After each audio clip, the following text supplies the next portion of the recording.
युकाई ने एक नया गठबंधन बनाया, स्कारलेट कबीले और जापान के युकाई के सदस्यों के साथ। एलायंस की फर्मों पर चर्चा करने में घंटों खर्च किए गए, प्रस्ताव दिए गए और फर्मों को सलाह दी गई। हारुना की मुद्रा से हर कोई, यहाँ तक कि स्केच भी आश्चर्यचकित था। वह स्त्री एक अटल पर्वत के समान थी, यहाँ तक कि सबसे मजबूत महिला पिशाच के रूप में सामने आने पर भी वह डगमगाए नहीं। वह रुखा, वह दृढ़ संकल्प, वह रूप स्केच को बिल्कुल पसंद आया। वह हारुना की प्रतिभा को चमकते हुए देख सकती थी, बस उसके लेपिटेट होने का इंतजार कर रही थी। नाइन टेल्ड फॉक्स को खाली जगह में अविश्वसनीय और उसे यातना देने के बारे में बताया गया कि ड्रामा ही स्केच के मुंह में पानी आ गया। खांसी, उसे अपनी पूरी क्षमता तक पहुंच के लिए प्रशिक्षित करना।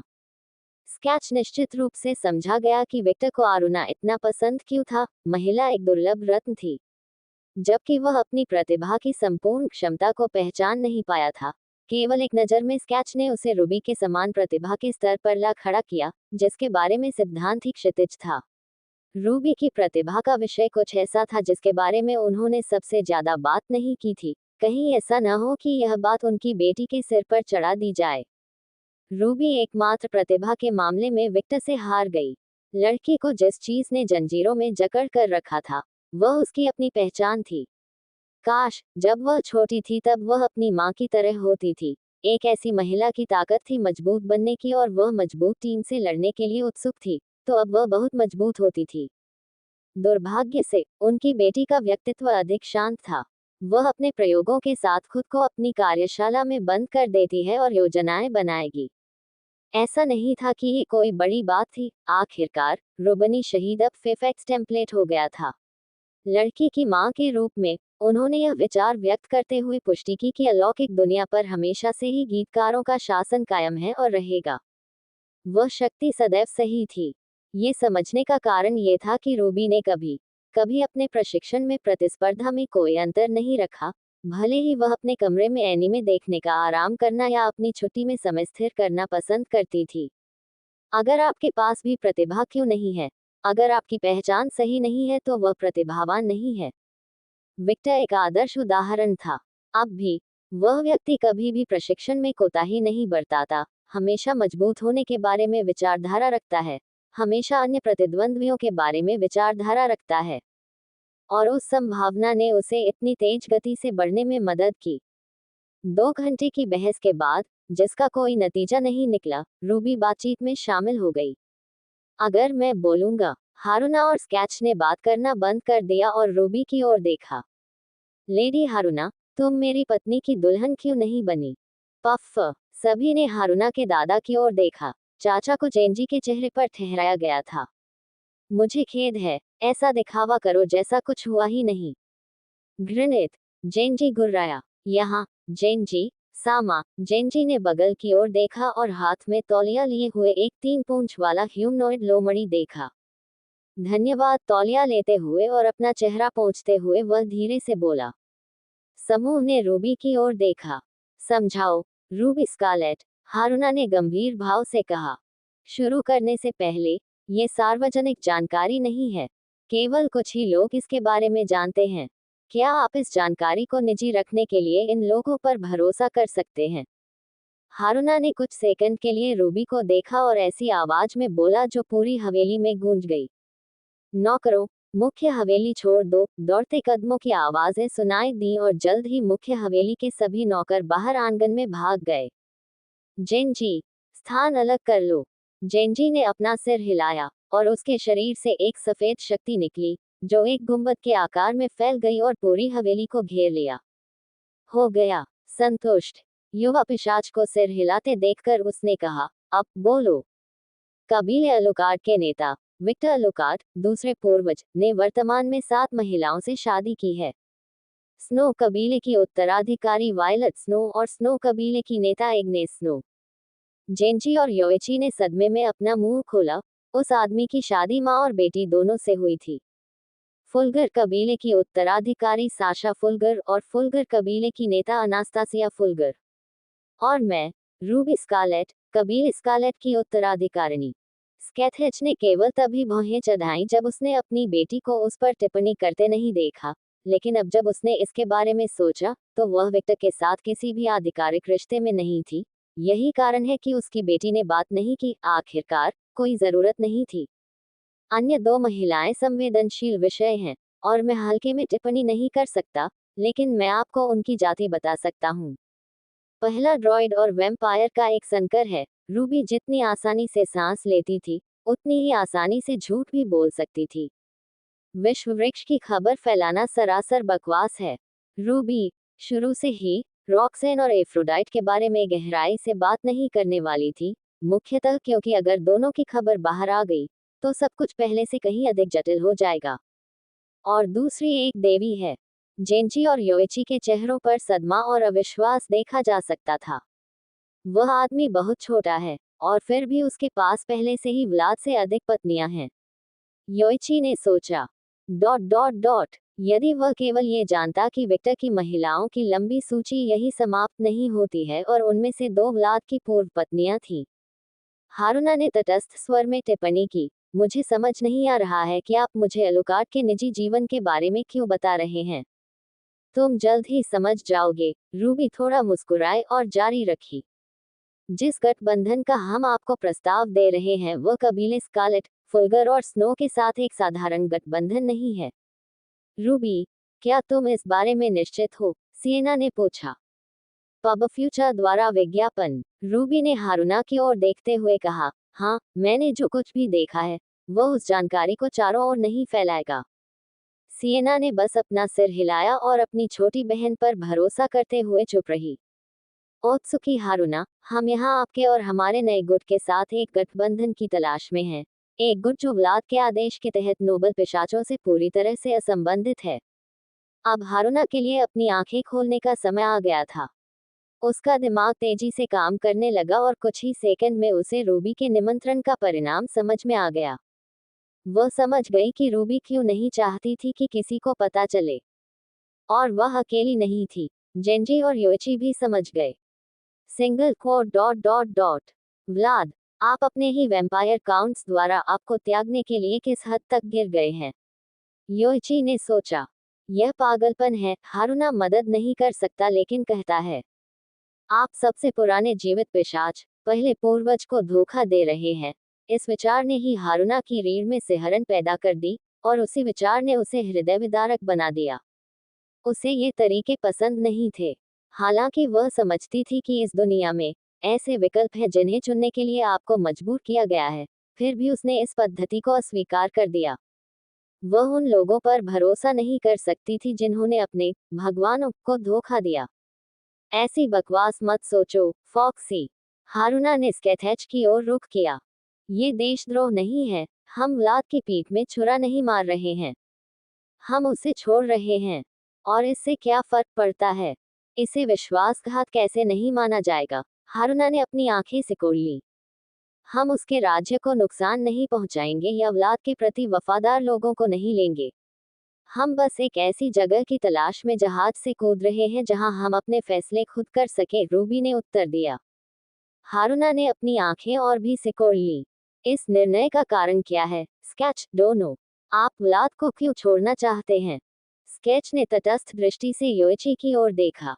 सरल, पिशाच राजा ने पहले ही हमें छोड़ दिया है। ये पिछले कुछ शताब्दियों से चल रहा है। व्लाद ने खुद को हम काउंटेसेस से अलग करना शुरू कर दिया। उसने अपने लिए चीजों की योजना बनाना शुरू कर दिया। वेम्पायर काउंट से जानकारी छिपाए और हमारे साथ काम नहीं किया।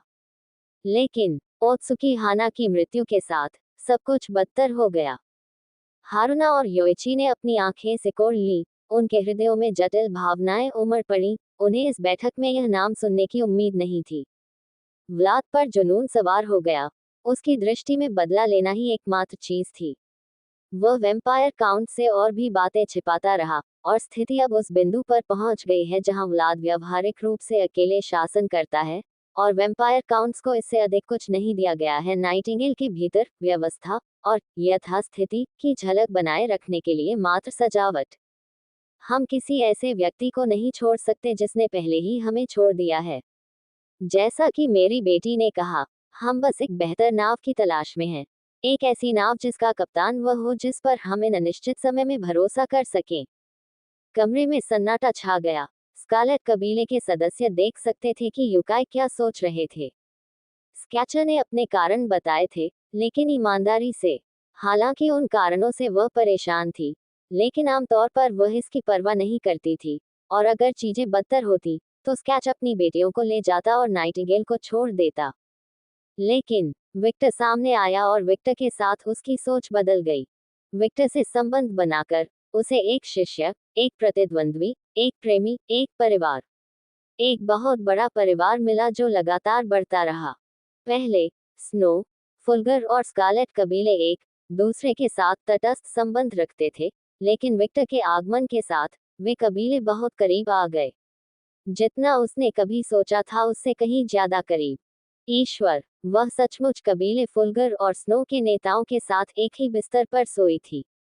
और सिर्फ नेताओं के साथ नहीं, यहाँ तक कि उन कुलों की उत्तराधिकारिणी भी उसके साथ सोती थी। ये सब इसलिए क्योंकि उनका प्रेमी एक ही था। अगर अतीत में किसी ने कहा होता कि वह कभी उन महिलाओं के इतनी करीब आएगी जैसे कि वे एक बड़ा परिवार हो, तो वह बस ऐसे हंसती जैसे कि यह कोई बड़ा मजाक हो।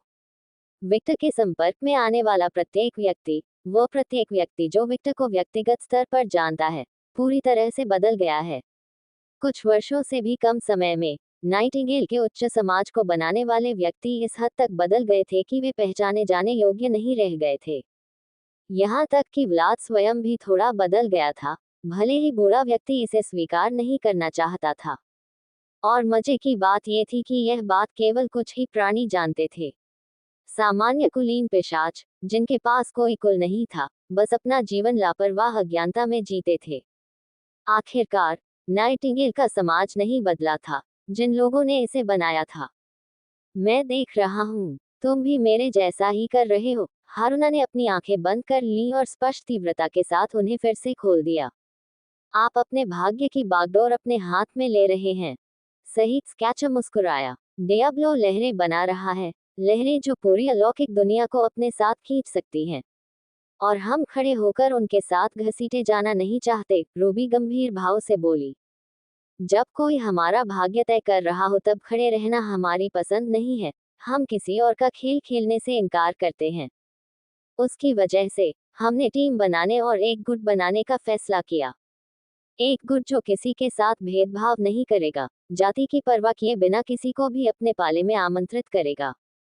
स्वर्गदूत, दानव, देवता, योकाई, चुड़ैलें, वेयरवुल्व्स, पिशाच, आत्माएं, कल्पित बौने बौने, चाहे किसी भी जाति के हों, इस गुट में हर किसी का स्वागत है, जब तक वे निश्चित रूप से हमारे नियमों का पालन करते हैं। विविधता में ताकत है। विभिन्न जातियों को एक गुट के तहत एक साथ लाकर एक नई ताकत बनाई जा सकती है जो उच्च रैंकिंग वाले पैंथियनों को प्रतिद्वंद्वी कर सकती है। रूबी को पता था, वह मूर्ख नहीं थी। पिशाच, नश्वर, दुनिया में मजबूत हो सकते हैं, लेकिन जब देवताओं के दायरे की बात आती है, तो पिशाच एक गुट के रूप में मजबूत नहीं थे। मिस्रवासी और हिंदू जैसे उच्च स्तरीय पैंथियन पिशाचों को आसानी से वश में कर सकते थे। इसका एक उदाहरण स्वयं शिव थे।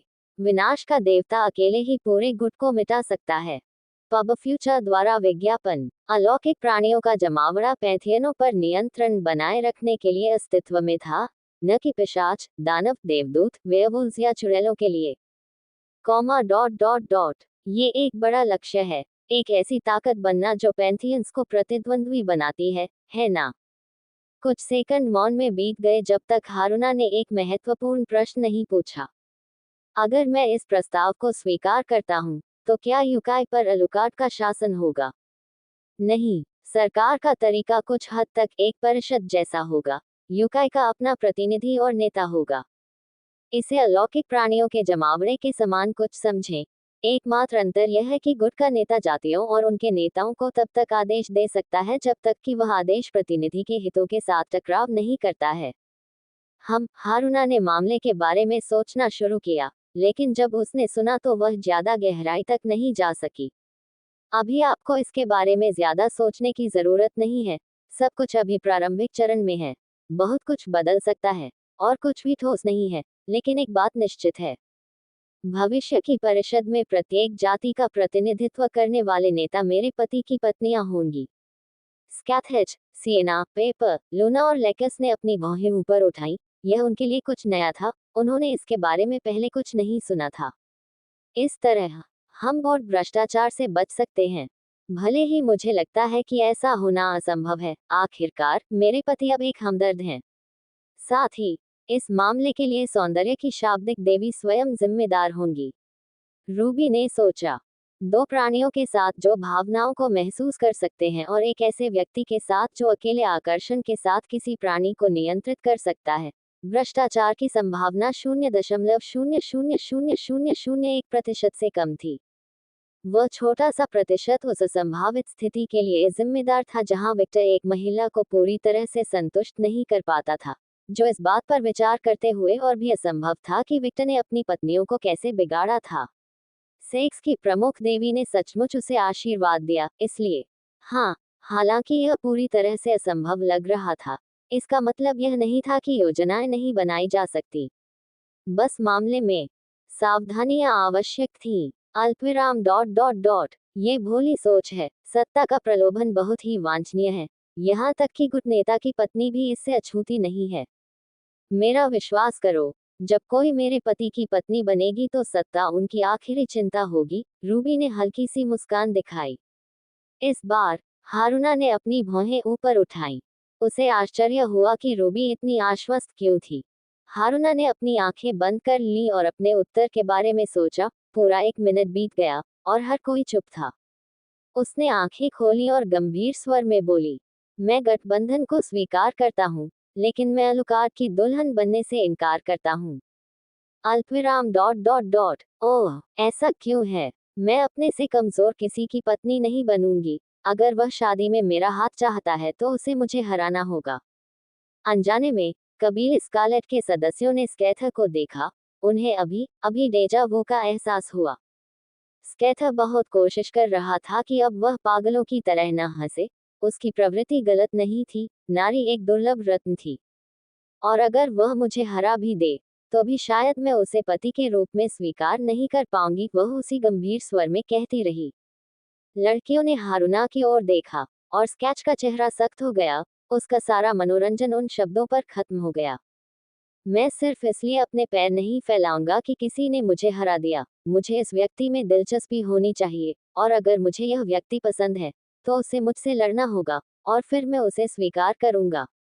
स्केथेज की आंखें नर्म हो गईं और उसने सिर हिलाया। वह ये समझ सकती थी, आखिरकार वह समान विश्वास वाली थी। वह ऐसी व्यक्ति हो सकती है जिसका मानना था कि ताकतवर को सब कुछ ले लेना चाहिए, लेकिन फिर भी उसके पास मानक थे। भले ही किसी ने उसे हरा दिया हो, अगर उसे वह व्यक्ति पसंद नहीं है तो वह पीटने वाले को खुद को छूने नहीं देती। एक महिला के रूप में यह उनका गौरव था। अल्पविराम डॉट डॉट डॉट आप विक्टर के बारे में क्या सोचते हैं? रूबी ने उत्सुकता से पूछा। वह हारूना को नापसंद नहीं करती थी। महिला ने उसे अपनी माँ की बहुत याद दिलाई। विक्टर दिलचस्प है। जब मैं उससे पहली बार मिला तो मुझे ऐसा लगा जैसे मुझे मेरे जैसा कोई मिल गया है। वह ईमानदार थी, जिससे सभी को बहुत आश्चर्य हुआ। उन्होंने सोचा कि महिला चुप रहेगी। हमारी मुलाकात संक्षिप्त थी और इतने कम समय में रोमांटिक भावनाओं की कोई झलक नहीं पैदा की जा सकती। रूबी और लड़कियों ने सिर हिलाया, उसके विचार समझ में आ रहे थे। लेकिन हारूना की ऑब्सीडियन आंखें थोड़ी चमकने लगी। वह अपने नुकीले दांत दिखाते हुए थोड़ा मुस्कुराए। मैं उससे लड़ना चाहता हूँ, ये निश्चित है। स्केचर ने कोशिश की। हे भगवान, उसने अपनी हंसी रोकने की कोशिश की, लेकिन वह इसे और बर्दाश्त नहीं कर सकी। अल्पविराम डॉट डॉट डॉट पफ हा हा हा हा। सभी ने स्कैथेक की ओर देखा और देखा कि महिला चेहरे पर हाथ रखकर हंस रही है। यह कोई मजाकिया हंसी या ऐसा कुछ नहीं था, ये शुद्ध मनोरंजन की हंसी थी। रूबी को फिर से डेजा वू का एहसास हुआ और जल्द ही उसे याद आया कि जब वह पहली बार विक्टर से मिली थी तो उसकी माँ भी इसी तरह हंसी थी। स्केच ने हंसना बंद कर दिया और हारूना की ओर देखा। उसकी आंखें लाल लाल थीं। सही कहा, हारूना। एक महिला और एक योद्धा को इसी तरह व्यवहार करना चाहिए। साफ जाहिर था कि वह संतुष्ट थी। हारूना ने विनम्र स्वर में कहा, मैं किसी ऐसे व्यक्ति को पाकर खुश हूँ जो मेरे जैसे ही आदर्शों को साझा करता है। लेकिन उसके शब्दों में संतुष्टि महसूस की जा सकती थी। नी संदेह वास्तव में स्केच ने संतुष्टि में कई बार अपना सिर हिलाया। जल्द ही उसकी सामान्य मुस्कान खो गई और वह गंभीर हो गई। इस गठबंधन के जनरल के रूप में यह मेरा दायित्व है कि मैं आपको अपने साथ आमंत्रित करूं। मैं, स्केच स्कारलेट, यूकाई गुट का हमारे रैंकों में स्वागत करता हूं। हमारे बीच आंतरिक संघर्षों से मुक्त एक लंबा, स्वस्थ रिश्ता हो। झील की औरत, इंग्लैंड। इस तत्व की उत्पत्ति N0V पाउंड एल्बन में हुई है। नताशा, तात्स्या और साशा जंगल के समुद्र जैसी दिखने वाली जगह से गुजर रहे थे। हम राक्षस इस जगह तक नहीं पहुंचे हैं। तात्स्या ने बुद्धबुदया को आश्चर्यचकित किया कि यह जंगल का जंगल था। इस जगह के रास्ते में उन्होंने कई घरों और इमारतों को नष्ट होते देखा। क्योंकि यह बिल्कुल स्पष्ट था, इंग्लैंड पर राक्षसों के हमलों का सामना करना पड़ा, लेकिन तुरंत नहीं उन अलौकिक राक्षसों द्वारा लिया गया जो यहाँ चारों ओर थे। साइबेरियाई स्तर के राक्षसों का झुंड होने के कारण वे विनाश नहीं करते हैं, लेकिन राक्षसों का हमला अचानक हुआ था, इसलिए बहुत सारे राक्षसों का विस्फोट हुआ। मान्यता है कि इस जगह का जलवायु घर जैसा नहीं था, लोग स्पष्ट रूप से अस्तित्व में थे, और सामान्यता को अंतरिक्ष में छोड़ दिया गया था। सब कुछ अराजकता की स्थिति में नहीं आया क्योंकि सरकार ने तुरंत अपने सैनिकों को लामबंद कर लिया, लेकिन ये स्पष्ट था कि हर कोई तनाव में था। यह एक जगह हुई है, हमें केवल हमारे राजवंशों के कारण ही इसके अंदर जाना था। हमारा राजवंश, तात्सुया ने बर्नहीन से।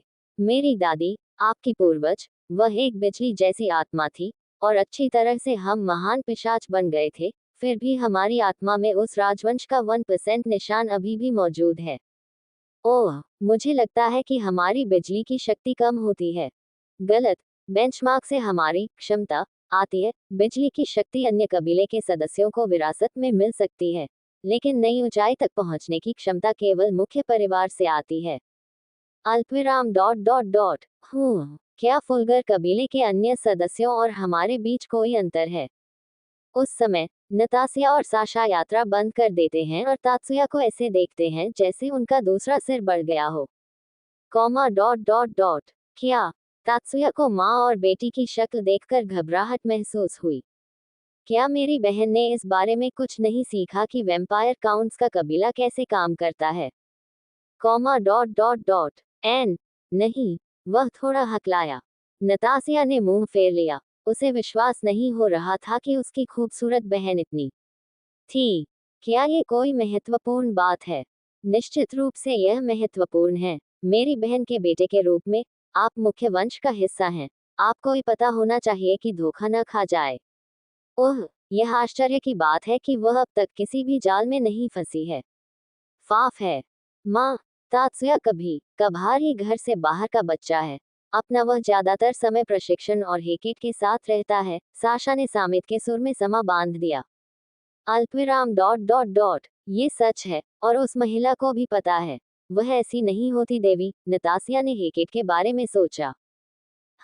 आप मेरे मजाक के बजाय मुझे क्या समझा सकते हैं? अल्पविराम हम आपका मजाक नहीं उड़ा रहे हैं, बस यह विश्वास नहीं कर रहे हैं कि मेरी प्रतिभाशाली बहन इतनी सरल बात भूल गई है। नताशा ने आह भरी। ये समझ में आता है कि उसने अतीत में ऐसा नहीं कहा है, लेकिन जब तक आप क्लैनफुलगर में वापस आ गए, आपको ये पता होना चाहिए था। तात्सुया चुप थी और भावशून्य भाव से बस दोनों को देखती रही। हाँ, तात्सुया, बस अपने दिमाग का इस्तेमाल करो। हमारे पास फुलगर कबीले के कितने सदस्य हैं?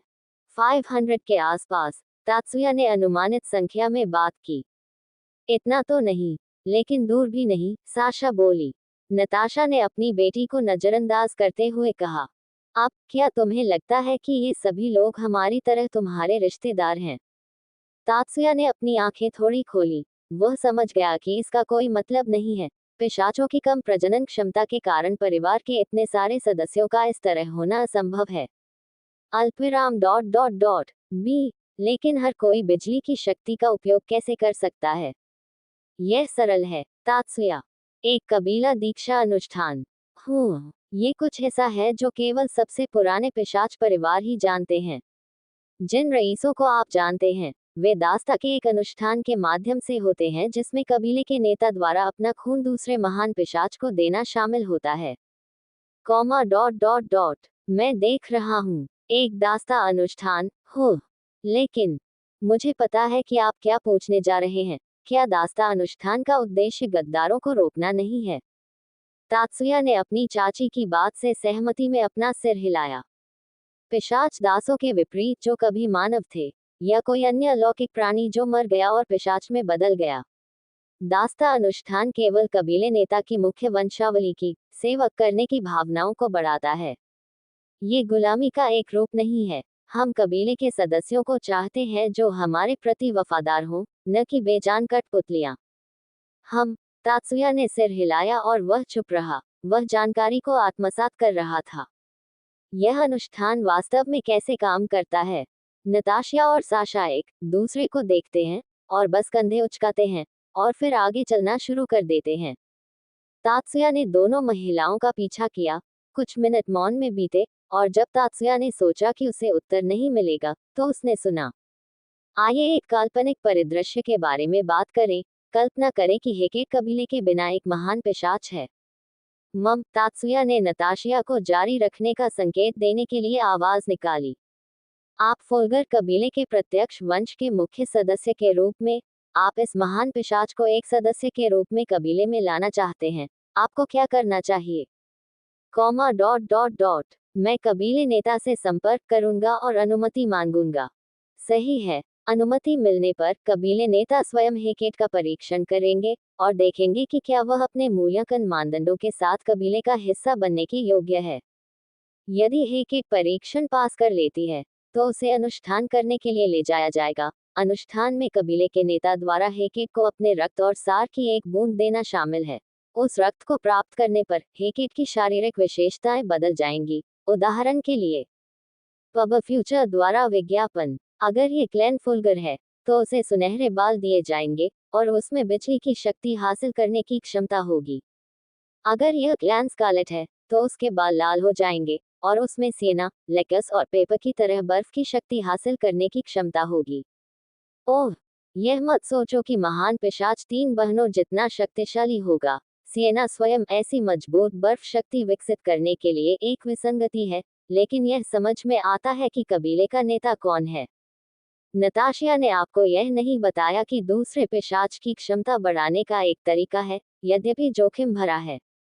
स्केथेच ने इसका उपयोग सिएना की क्षमता को बढ़ाने के लिए किया होगा। महिला को जानते हुए, वह एक कमजोर सदस्य नहीं चाहेगी, और सिएना पहली बेटी थी जिसे उसने मानव दुनिया में जन्म दिया था। रक्तवंश की क्षमता स्वयं व्यक्ति पर निर्भर करती है, लेकिन एक बात निश्चित है, कबीले का सदस्य कभी भी मुख्य रक्तवंश के सदस्यों की तुलना में अधिक मजबूत शक्ति नहीं जगाएगा। मैं देख रहा हूँ, तात्सुया ने जो कुछ भी सीखा है उसे संग्रहित करने में कुछ समय व्यतीत करता है और कहता है, क्या यही कारण है कि लेकस और पेपर अपनी बर्फ शक्तियों का उपयोग नहीं करते हैं?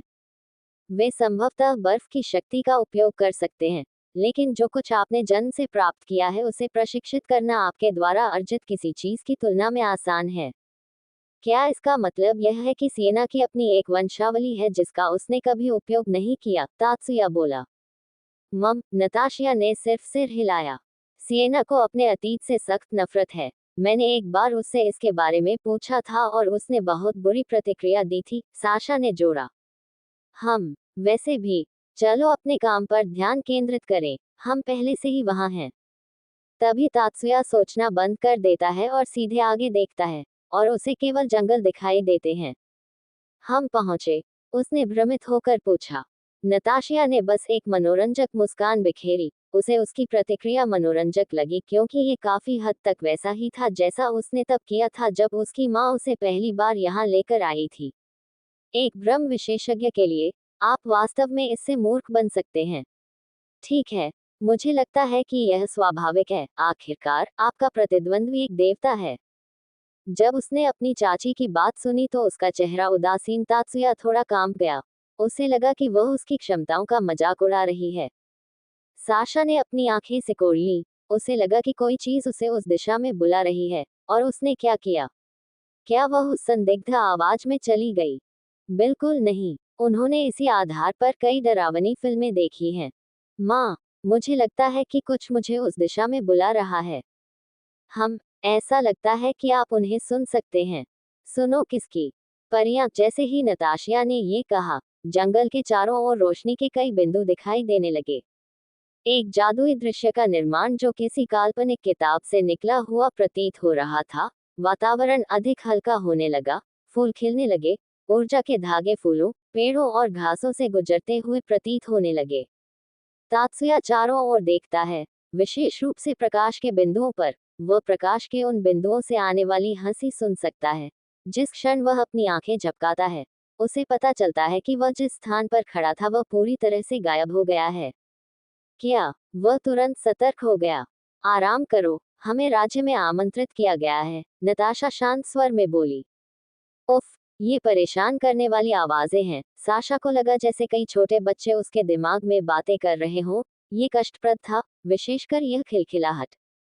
तात्सुया ने पलकें झपकाईं और फिर से झपकाईं। उसके चेहरे पर धीरे धीरे आश्चर्य की अभिव्यक्ति दिखाई देने लगी। अब वह जिस स्थान पर था वह बिल्कुल जादुई था। उसने सोचा कि यदि कहीं स्वर्ग है तो अवश्य इसी स्थान के समान होगा। लेकिन जल्द ही वह अभिव्यक्ति गायब हो गई जब उसे अपने दिमाग में कई बच्चों की आवाजें सुनाई देने लगी। वे आवाजें बिल्कुल कष्टप्रद थीं। चलो, स्थिर मत खड़े रहो, नहीं तो परियां तुम्हें परेशान करती रहेंगी। वे स्वभाव से चंचल होती हैं। ओह, परियों को नुकसान मत पहुंचाओ, नहीं तो चीजें बदसूरत हो सकती हैं। नताशिया ने गंभीर स्वर में चेतावनी दी। वह नहीं चाहती कि वे वही गलतियां दोहराएं जो उसने अतीत में की थी। जिन दोनों के चेहरे पर नाराजगी के भाव थे, उन्होंने बस अपना सिर हिलाया। जल्द ही दोनों ने नताशिया का पीछा करना शुरू कर दिया, और कुछ ही मिनट चलने के बाद वे एक बड़ी झील के पार आए, जिसमें लंबे काले बालों वाली एक महिला अपनी आंखें बंद करके बैठी थी। वह झील के ऊपर ध्यान कर रही थी। वह महिला सुंदर थी, उसके पास एक अलौकिक सुंदरता थी जो साधारण मनुष्यों के लिए अप्राप्य लगती थी। आदि भगवान, आदि परी होने का आकर्षण बहुत रहस्यमय था। वह स्केच की तरह कामुक या नताशिया की तरह सुडौल नहीं थी। उसका शरीर दुबला, पतला और सुडौल था। वह युवा सुंदरता का आदर्श उदाहरण थी। उसने एक साधारण सफेद पोशाक पहनी हुई थी जो पवित्रता की छवि को बढ़ाती हुई प्रतीत हो रही थी। पवित्रता, युवा सौंदर्य, साथ ही रहस्यमय आकर्षण। झील के शीर्ष पर बैठी महिला के बारे में तात्सुया की यही धारणा थी। विवियन, झील की महिला, वह महिला जिसने उस युवक को पवित्र तलवार एक्सकेलिबर दी थी जो एक दिन ग्रेट ब्रिटेन का राजा आर्थर पेनड्रैगन कहलाएगा। महिला ने अपनी आंखें खोली। उसकी आंखों में उस झील जैसा गहरा नीला रंग दिखाई दे रहा था जिसमें वह थी। आंखें शांति और शांति का संदेश देती थी।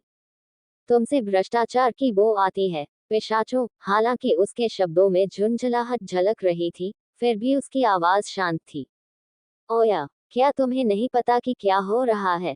नताशिया ने उसकी बात को पूरी तरह से नजरअंदाज कर दिया। वह इस महिला के स्वभाव के बारे में जानती है। परी नताशिया को देखती है। उसकी नजर नताशिया के पेट की ओर जाती है। उसे उस जगह से एक अविश्वसनीय जीवन शक्ति का एहसास होता है, लेकिन उसे पता चलता है कि नताशिया गर्भवती नहीं थी। विवियन के दिमाग में सवालिया निशान उभर आते हैं और जल्द ही उसकी नजर साशा पर जाती है। उसे आश्चर्य होता है कि लड़की काफी हद तक नताशिया जैसी दिखती है। शायद उसकी बेटी। परी की नजर साशा के पेट पर जाती है, और वह फिर से उस असीम जीवन शक्ति को महसूस करती है। अल्पविराम डॉट डॉट डॉट। हाँ, मैं जानता हूँ। नरक के दुष्ट प्राणियों ने एक बार फिर धरती माता को दूषित कर दिया है। ऐसा नहीं है कि मनुष्य उनसे भी बदतर थे। हाँ हाँ, मैं समझता हूँ कि आप कहाँ से आ रहे हैं। मैं वास्तव में समझता हूँ, और मैं अपने कुछ विचार आपके साथ साझा करता हूँ। लेकिन जब दुनिया जल रही हो तो इस जगह पर खुद को अलग करना सरासर मूर्खता है। जहाँ तक मैं देख सकता हूँ, तुम्हें कुछ भी पता नहीं कि क्या हो रहा है, ठीक है? विवियन का चेहरा बस थोड़ा सा हिल गया, और नताशा को ये जानने के लिए पर्याप्त था कि वह सही थी। परियां, स्वर्गदूतों की तरह, बहुत शुद्ध नस्लें थी। वे किसी भी प्रकार की अशुद्धता से नफरत करती थी, और उन्हें प्रकृति में रहना पसंद था, जो उनका प्राकृतिक आवास है। एक देवता और एक परी का मिश्रण होने के बावजूद विवियन एक परी के रूप में बड़ी हुई, और उसके स्वाद उनके साथ जुड़े हुए हैं। मनुष्यों के विपरीत, विशेष रूप से पिशाच और वेयरवुल्व्स जैसी विरोधी जातियों के विपरीत, जब भगवान के पास किसी भी प्रकार की जाति का बच्चा होता है, तो परेशानी पैदा नहीं होती है। पब फ्यूचर द्वारा विज्ञापन, और यह एक साधारण कारण से है। वे वास्तव में नश्वर की तुलना में एक उच्च अस्तित्व हैं। उनकी प्रकृति वैचारिक के अनुरूप है। वे उच्च आत्माओं के करीब हैं, इसलिए उनकी दौड़ को अन्य सभी आनुवंशिक समस्याओं के साथ जोड़ा जा सकता है उत्पन्न नहीं होगा। जब तक ये स्पष्ट न हो, यदि किसी देवता का बच्चा किसी राक्षस या राक्षसी प्राणियों से है, तो एक दूसरे की विपरीत प्रकृति के कारण बच्चा मर जाएगा, क्योंकि जैसे देवता उच्च आत्माओं के करीब हैं, राक्षस कुछ और करीब हैं एक उच्च स्तरीय दुष्ट आत्मा के लिए, एक ऐसी आत्मा जिसने अपने पाप को बनाए रखने के लिए शरीर प्राप्त किया है। उनके पास वास्तव में मनुष्यों और अन्य जातियों की तरह नश्वर मांस नहीं है। विवियन, नताशिया कुछ कहने जा रही थी, लेकिन विवियन ने बीच में ही रोक दिया। ये जीवन शक्ति क्या है? अल्पविराम डॉट डॉट डॉट। मैं बात कर रहा हूँ, आपके गर्भ में इतनी प्रबल जीवन शक्ति क्या है? मैं जो देख सकता हूँ, आप दोनों गर्भवती नहीं हैं। ऐसा कुछ सामान्य नहीं है। वह इसके बारे में विभत्स प्राणियों से भी अधिक उत्सुक थी। विवियन ने फिर से अपनी नजर दो महिलाओं के पेट पर केंद्रित की। उसे एक पुरानी याद आ गई। ऐसा लगता है जैसे मुझे माँ यग्द्रसिल द्वारा नहलाया जा रहा है, लेकिन उनके गर्भ में ये जीवन शक्ति क्यों है? यह अजीब है। वह है, साशा कुछ कहने जा रही थी, लेकिन नताशिया ने बस अपनी बेटी की ओर देखा और अपना सिर हिला दिया। साशा ने मुंह बनाकर सिर हिलाया। वह अब बहुत शर्मिंदा महसूस कर रही थी। वह अच्छी तरह से जानती है कि यह जीवन शक्ति क्या है जिसके बारे में विवियन बात कर रही है। आप जिस जीवन शक्ति की बात करते हैं वह मेरे पति का सार है। उस पर विवियन ने भौहें चढ़ा दी। क्या तुम्हारा पति कोई जीवन का देवता है? यदि ऐसा है, तो ये तीव्र जीवन शक्ति को स्पष्ट करेगा, लेकिन यह उस पुरानी यादों को स्पष्ट नहीं करता है जिसे मैं महसूस कर रहा हूँ। ओह, क्या मेरे पति के बीज इतने मजबूत हैं कि उन्हें जीवन का देवता समझने की भूल की जा सकती है? नताशिया को ये तथ्य काफी दिलचस्प लगा। ठीक है, वह पूरी दौड़ की शुरुआत है। उसके पास ऊर्जा की जरूरत है। वह एक छोटी सी विजयी मुस्कान दिखाने से खुद को नहीं रोक सकी। एक ऐसी मुस्कान जो थोड़ी विकृत थी, एक ऐसी मुस्कान जिसने किसी कारण से विवियन को काफी परेशान कर दिया था। और उसके मूड को और भी खराब करने के लिए उसने महिला की बेटी की ओर देखा, और लड़की को उसकी माँ की तरह ही मुस्कुराहट के साथ देखा, लेकिन उसकी मुस्कान लगभग अदृश्य थी। ऐसा लगता है कि साशा के भी नताशिया के समान ही विचार थे। बिल्कुल नहीं, वह एक पिशाच है, नताशिया ने महिला को सुधारा। एक पिशाच। विवियन ने नताशिया की ओर ऐसे देखा जैसे वह मूर्ख हो। पिशाचों के समान सामान्य व्यक्ति में इतनी जीवन शक्ति नहीं होती। झूठ बोलना बंद करो। Comma dot dot dot. किसने कहा कि वह एक कुलीन पिशाच था? सामान्य। विवियन ने नताशिया की ओर देखा, और किसी कारण से हर कोई उसके सिर में काम कर रहे गिय को देख सकता था। केवल वही प्राणी जिसमें इतनी जीवन शक्ति थी, वह प्राणी जो एक संपूर्ण जाति की शुरुआत थी, केवल उस प्रकार के प्राणी ही जीवन शक्ति के मामले में जीवन के देवता का मुकाबला कर सकते थे। पूर्वज, हो, क्या आप व्लाद के साथ सोए थे?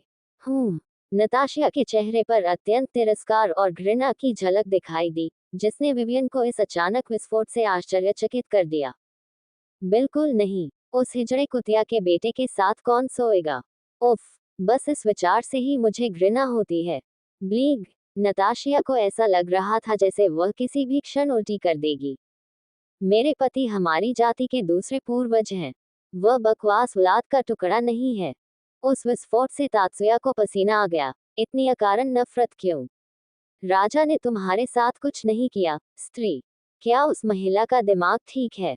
ओह, उसका दिमाग ठीक नहीं है। भले ही वह उसकी चाची थी, वह जानती थी कि नताशा का सिर बहुत अच्छा नहीं था, हालांकि अब वह अधिक स्थिर है। लेडी विवियन, कृपया हमारे बारे में ऐसी बर्बरतापूर्ण बातें न करें। मुझे उल्टी आ रही है और मैं इसके बारे में सोचकर ही उल्टी करना चाहता हूँ। ये बिल्कुल घृणित है। बहुत बहुत धन्यवाद। विनम्र शब्दों के बावजूद उसके शब्दों में उसकी माँ की तरह ही अकारण घृणा का स्तर था। ओह, ठीक है। किसी तरह विवियन को लगा कि उसने एक खदान पर कदम रख दिया है, जो उसे नहीं करना चाहिए था। जैसे ही नताशिया और साशा की बातें विवियन को समझ में आईं, उसे कुछ समझ आया। रुको, दूसरे पूर्वज, इतनी जल्दी दूसरा माता पिता कैसे प्रकट हो गए? क्या व्लाद मर गया? और इससे भी महत्वपूर्ण बात यह है कि क्या आप एक ही आदमी हैं। माँ और बेटी। नताशा और साशा ने बस एक दूसरे को देखा, बस एक नजर से माँ और बेटी संवाद कर सकती थी। वे कह रही थी, ये तो झंझट होगी। ये बिल्कुल स्पष्ट था कि परी दुनिया से पूरी तरह अलग थलग थी। हाँ हाँ, इसमें थोड़ा समय लगेगा। नताशिया घास पर बैठती है। देखो, मैं तुम्हें महत्वपूर्ण घटनाएं बताऊंगा, और विवरण को एक तरफ छोड़ दो। हमारे पास वास्तव में वह सब कुछ भरने के लिए अधिक समय नहीं है जो तुमने छोड़ दिया है। अल्पविराम डॉट डॉट डॉट। धन्यवाद के लिए सुझाव। वह काफी हद तक छूट गई थी। ऐसे समय में विवियन को खुद को अलग अलग रखने का छोटा सा पछतावा होता है, लेकिन इस जगह को छोड़कर उसके पूरे शरीर से घृणा के बारे में पता चलता है। वह बाहरी दुनिया की तलाश करती है, इतना शुद्ध नहीं था जितना पहले हुआ करता था। होना हो, और इस जगह के बारे में कम ही लोग जानते हैं। कम से कम यहाँ मुझे इस बारे में चिंता करने की जरूरत नहीं है कि मनुष्य अमरता या ऐसा कुछ प्राप्त करना चाहता है। वे मूर्ख हैं। उसने टास्कर दंत को खोजा। बेटी, तुम क्या रेटिंग चाहती हो? इसमें थोड़ा समय लगता है। Comma dot dot dot. मैं कर सकता हूँ। साशा ने विवियन की ओर देखा। Comma dot dot dot. बस कुछ भी नष्ट मत करो, या मेरी परियों को चोट मत पहुंचाओ। मैं ऐसा नहीं कहूंगा, साशा ने दृढ़ स्वर में कहा, और जल्द ही वह मुड़ी और उस जगह का पता लगाने के लिए निकल गई। तुम्हारी बेटी ज्यादा चौंकाने वाली बात है। Comma dot dot dot. उसकी एक अच्छी माँ थी। नताशिया के दुख स्वर पर विवियन ने कहा, क्या तुमने उसकी माँ मर गई? क्या तुम उसकी माँ नहीं हो? महिला को पूरी तरह से अपमानित किया गया, लेकिन उसने उस विचार को खारिज कर दिया। अंततः अधिकांश विचारक का कोई मतलब नहीं है। तात्सुया, उसके साथ जाओ। ये भी सीखने का एक अच्छा अनुभव होगा। हाँ, लेडी नताशिया। नतासिया, विवियन ने उलझन में सोचा। क्या उसका उपनाम नताशा नहीं था? जब तात्सुया वहां से चला गया, तो नतासिया ने शुरू किया। आइए शुरुआत से शुरू करो, खासकर जब से मैं आखिरी बार यहाँ आया था। माँ, विवियन ने सिर हिलाया। झील की औरत 2। कई घंटे बाद। हालांकि नतासिया ने कई कहानियों का सारांश दिया था, फिर भी विवियन को गति देने में काफी समय लगा। सदमा और अविश्वास। विवियन अभी यही एकमात्र भावना महसूस कर रही थी। यह विचार के लिए कि मैंने बहुत सारे नोट खो दिए हैं। उसने उदास होकर पूछा। कर्मिला, मेरी दोस्त, ये बताया कि तुमने मुझसे कहा, लेकिन मुझे इसके बारे में पता भी नहीं चला। भले ही उनका चेहरा अलग दिख रहा हो, लेकिन उनके अंतर्विरोधों में उदासी का एहसास हो सकता था। एक युवा किशोरी की तरह दिखने के बावजूद विवियन बुरा था, बहुत बुरा। परी और ईश्वर की विरासत ने उन्हें लगभग अनंत जीवन काल दिया। उनकी आयु तब तक बनी रही जब तक कि किसी ने उन्हें मार नहीं दिया या ग्रह की प्रकृति समाप्त नहीं हो गई। उसे नुकसान की आदत थी। यह अच्छा नहीं था। यह कोई ऐसी भावना नहीं थी जिसे वह फिर से महसूस करना चाहता था, और इस कारण से उसने अपने लुप्तप्राय प्राणियों को नश्वर और साम्राज्य के राजाओं से बचाया और खुद को अलग कर लिया। बंधन छोड़ने से उसे नुकसान उठाना पड़ा। आखिरकार मॉर्टल्स का कोई विकल्प नहीं था। लेकिन एक पिशाच के रूप में चीजें अलग अलग थीं। कार्मिला नाम की महिला के पास उसकी तरह की गंध थी। उसने सोचा कि वह इसे फिर से सूंघेगी। आखिरकार उसके पिशाच के समान बहुत सारे वास्तुशिल्प थे, लेकिन ये देखने के लिए कि उसे मार डाला गया था। विवियन ने सभी कुछ सुना। उसने नताशा को कभी नहीं देखा। कार्मिला की मृत्यु के बाद उसे अब सुनने में कोई नशा नहीं था, लेकिन उसने सोचा कि यह एक मूर्खतापूर्ण संबंध होगा। आखिरकार उसे जो पता चला, उससे पता चलता है कि वह एकांत में कई शताब्दियां बिताता रहा, इसलिए वह चुप रही और सब कुछ सुनती रही। और जैसा कि कंपनी थी, सब कुछ अप्रासंगिक था। ये पुरानी बातें बातें, हितों का दुश्मन, लाला ब्ला ब्ला। जब तक परमाणु शक्ति का सिद्धांत था और उनकी इच्छाएं थी, इतिहास स्वयं को दोहराने के लिए अभिशप्त था। लेकिन अच्छा ही उसने ऐसा सोचा हो। जब बात उस कहानी की हुई जहां नतासिया पहली बार अपने पति से मिली, तो दिलचस्प होने वाली चीजें। ओह, उस समय वह नताशा नहीं थी जिसे मैं जानता था, बल्कि वह घटना एक और विशेषज्ञ से पैदा हुई थी। एल्डर वैम्पायर ने अपने पति के साथ हुई सभी घटनाओं के बारे में बताया, और धीरे धीरे उसने अपने पति और अपने साथी के साथ हुई मुलाकात के बारे में और भी बातें की। विवियन ग्रे थी और अधिक समझती थी कि क्या हुआ था। तो इस आदमी विक्टर ने नताशा से लड़ाई की और उसके असली स्व को जगाया, और बाकी उसके शरीर के अंदर अब दो व्यक्तित्व थे। उसने खुद को नताशिया का फैसला सुनाया।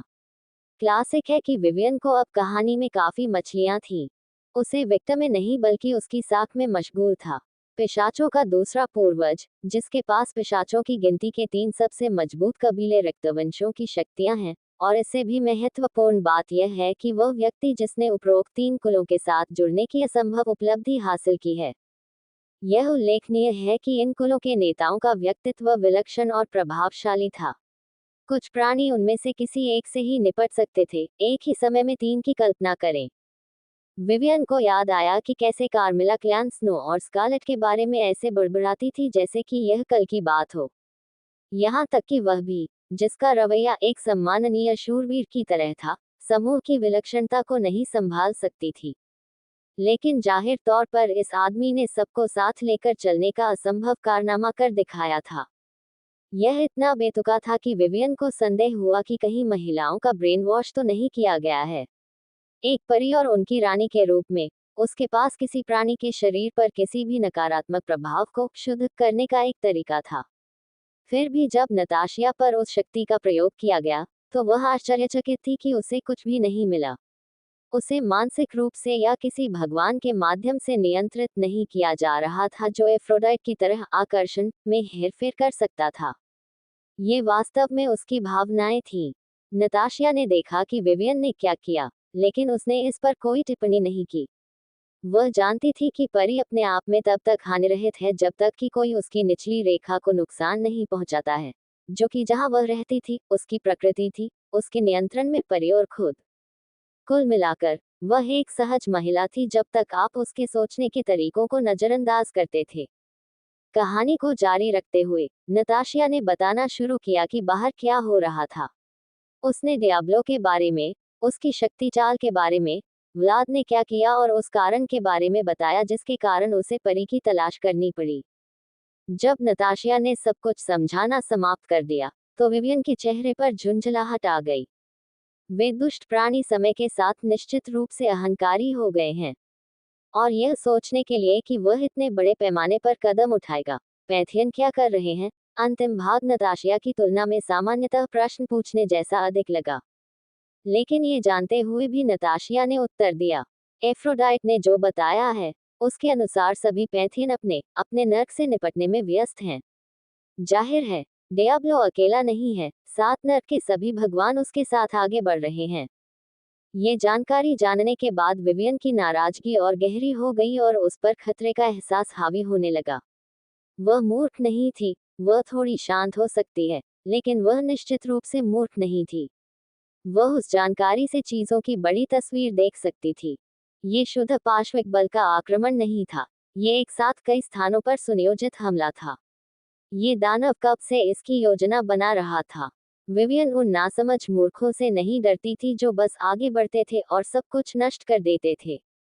इसके बजाय, वह डरपोक सांपों से डरती थी कि कोई भी उनके उद्देश्य को कभी नहीं समझ सकता। बातचीत के दौरान, नताशिया ने कभी भी डियाब्लो के लक्ष्यों को जानने का दावा नहीं किया। उसने युद्ध क्यों शुरू किया? वह इसे क्यों कर रहा है? क्या ये मानवता से बदला लेने के बारे में है? स्वर्गीय पिता की पसंदीदा रचना को नुकसान पहुंचाने का प्रयास? ऐसा तो नहीं लगता, कुछ और ही हो रहा है। विवियन के विचार सरल थे। यदि नताशिया ने डियाब्लो के ऐसा करने के कारणों का उल्लेख नहीं किया, तो ऐसा इसलिए था क्योंकि वह नहीं जानती थी। जब कोई हमला होता है तो युद्ध शुरू नहीं होता है, युद्ध उससे बहुत पहले शुरू हो चुका है। हो मलिन नाम के उस घृणित बूढ़े व्यक्ति की सलाह याद आ रही है। विवियन ये सोचे बिना नहीं रह सकी कि अब यही हो रहा है। ये बुरा है, ये बहुत बुरा है, मैं स्थिर खड़ा नहीं रह सकता। विवियन को पता था कि उसके दायरे तक सामान्य तरीकों से नहीं पहुंचा जा सकता है, और केवल वही लोगों को इसमें प्रवेश करने की अनुमति दे सकती है, लेकिन ये 100% सुरक्षित नहीं था। यदि नर्क के राजा डियाब्लो के पक्ष में थे, तो उसके दायरे तक पहुंचने में कुछ ही समय था। उसने निश्चित रूप से नहीं सोचा था कि वह अकेले इन ताकतों से अपनी रक्षा कर सकती है। हाँ, उसका राज्य छिपा हुआ था, यहाँ तक कि कोई देव राजा भी इस स्थान को इतनी आसानी से नहीं पा सकता था। लेकिन यदि भ्रष्टाचार इन भूमियों में प्रवेश कर गया तो क्या होगा? क्या होगा अगर डियाब्लो के पास उसे ढूंढने का कोई रास्ता हो? पब फ्यूचर द्वारा विज्ञापन। उसने अब तक जो सीखा है, उससे पता चलता है कि ये दानव काफी अप्रत्याशित हो सकता है, और वह इस पर अपने चिप्स का दांव नहीं लगाने वाली थी। वह अनुमान लगाकर अपनी तरह का आखिरी जोखिम नहीं उठाने वाली थी। इस सब के बारे में सोचते समय वह एकमात्र तार्किक निष्कर्ष पर पहुंची।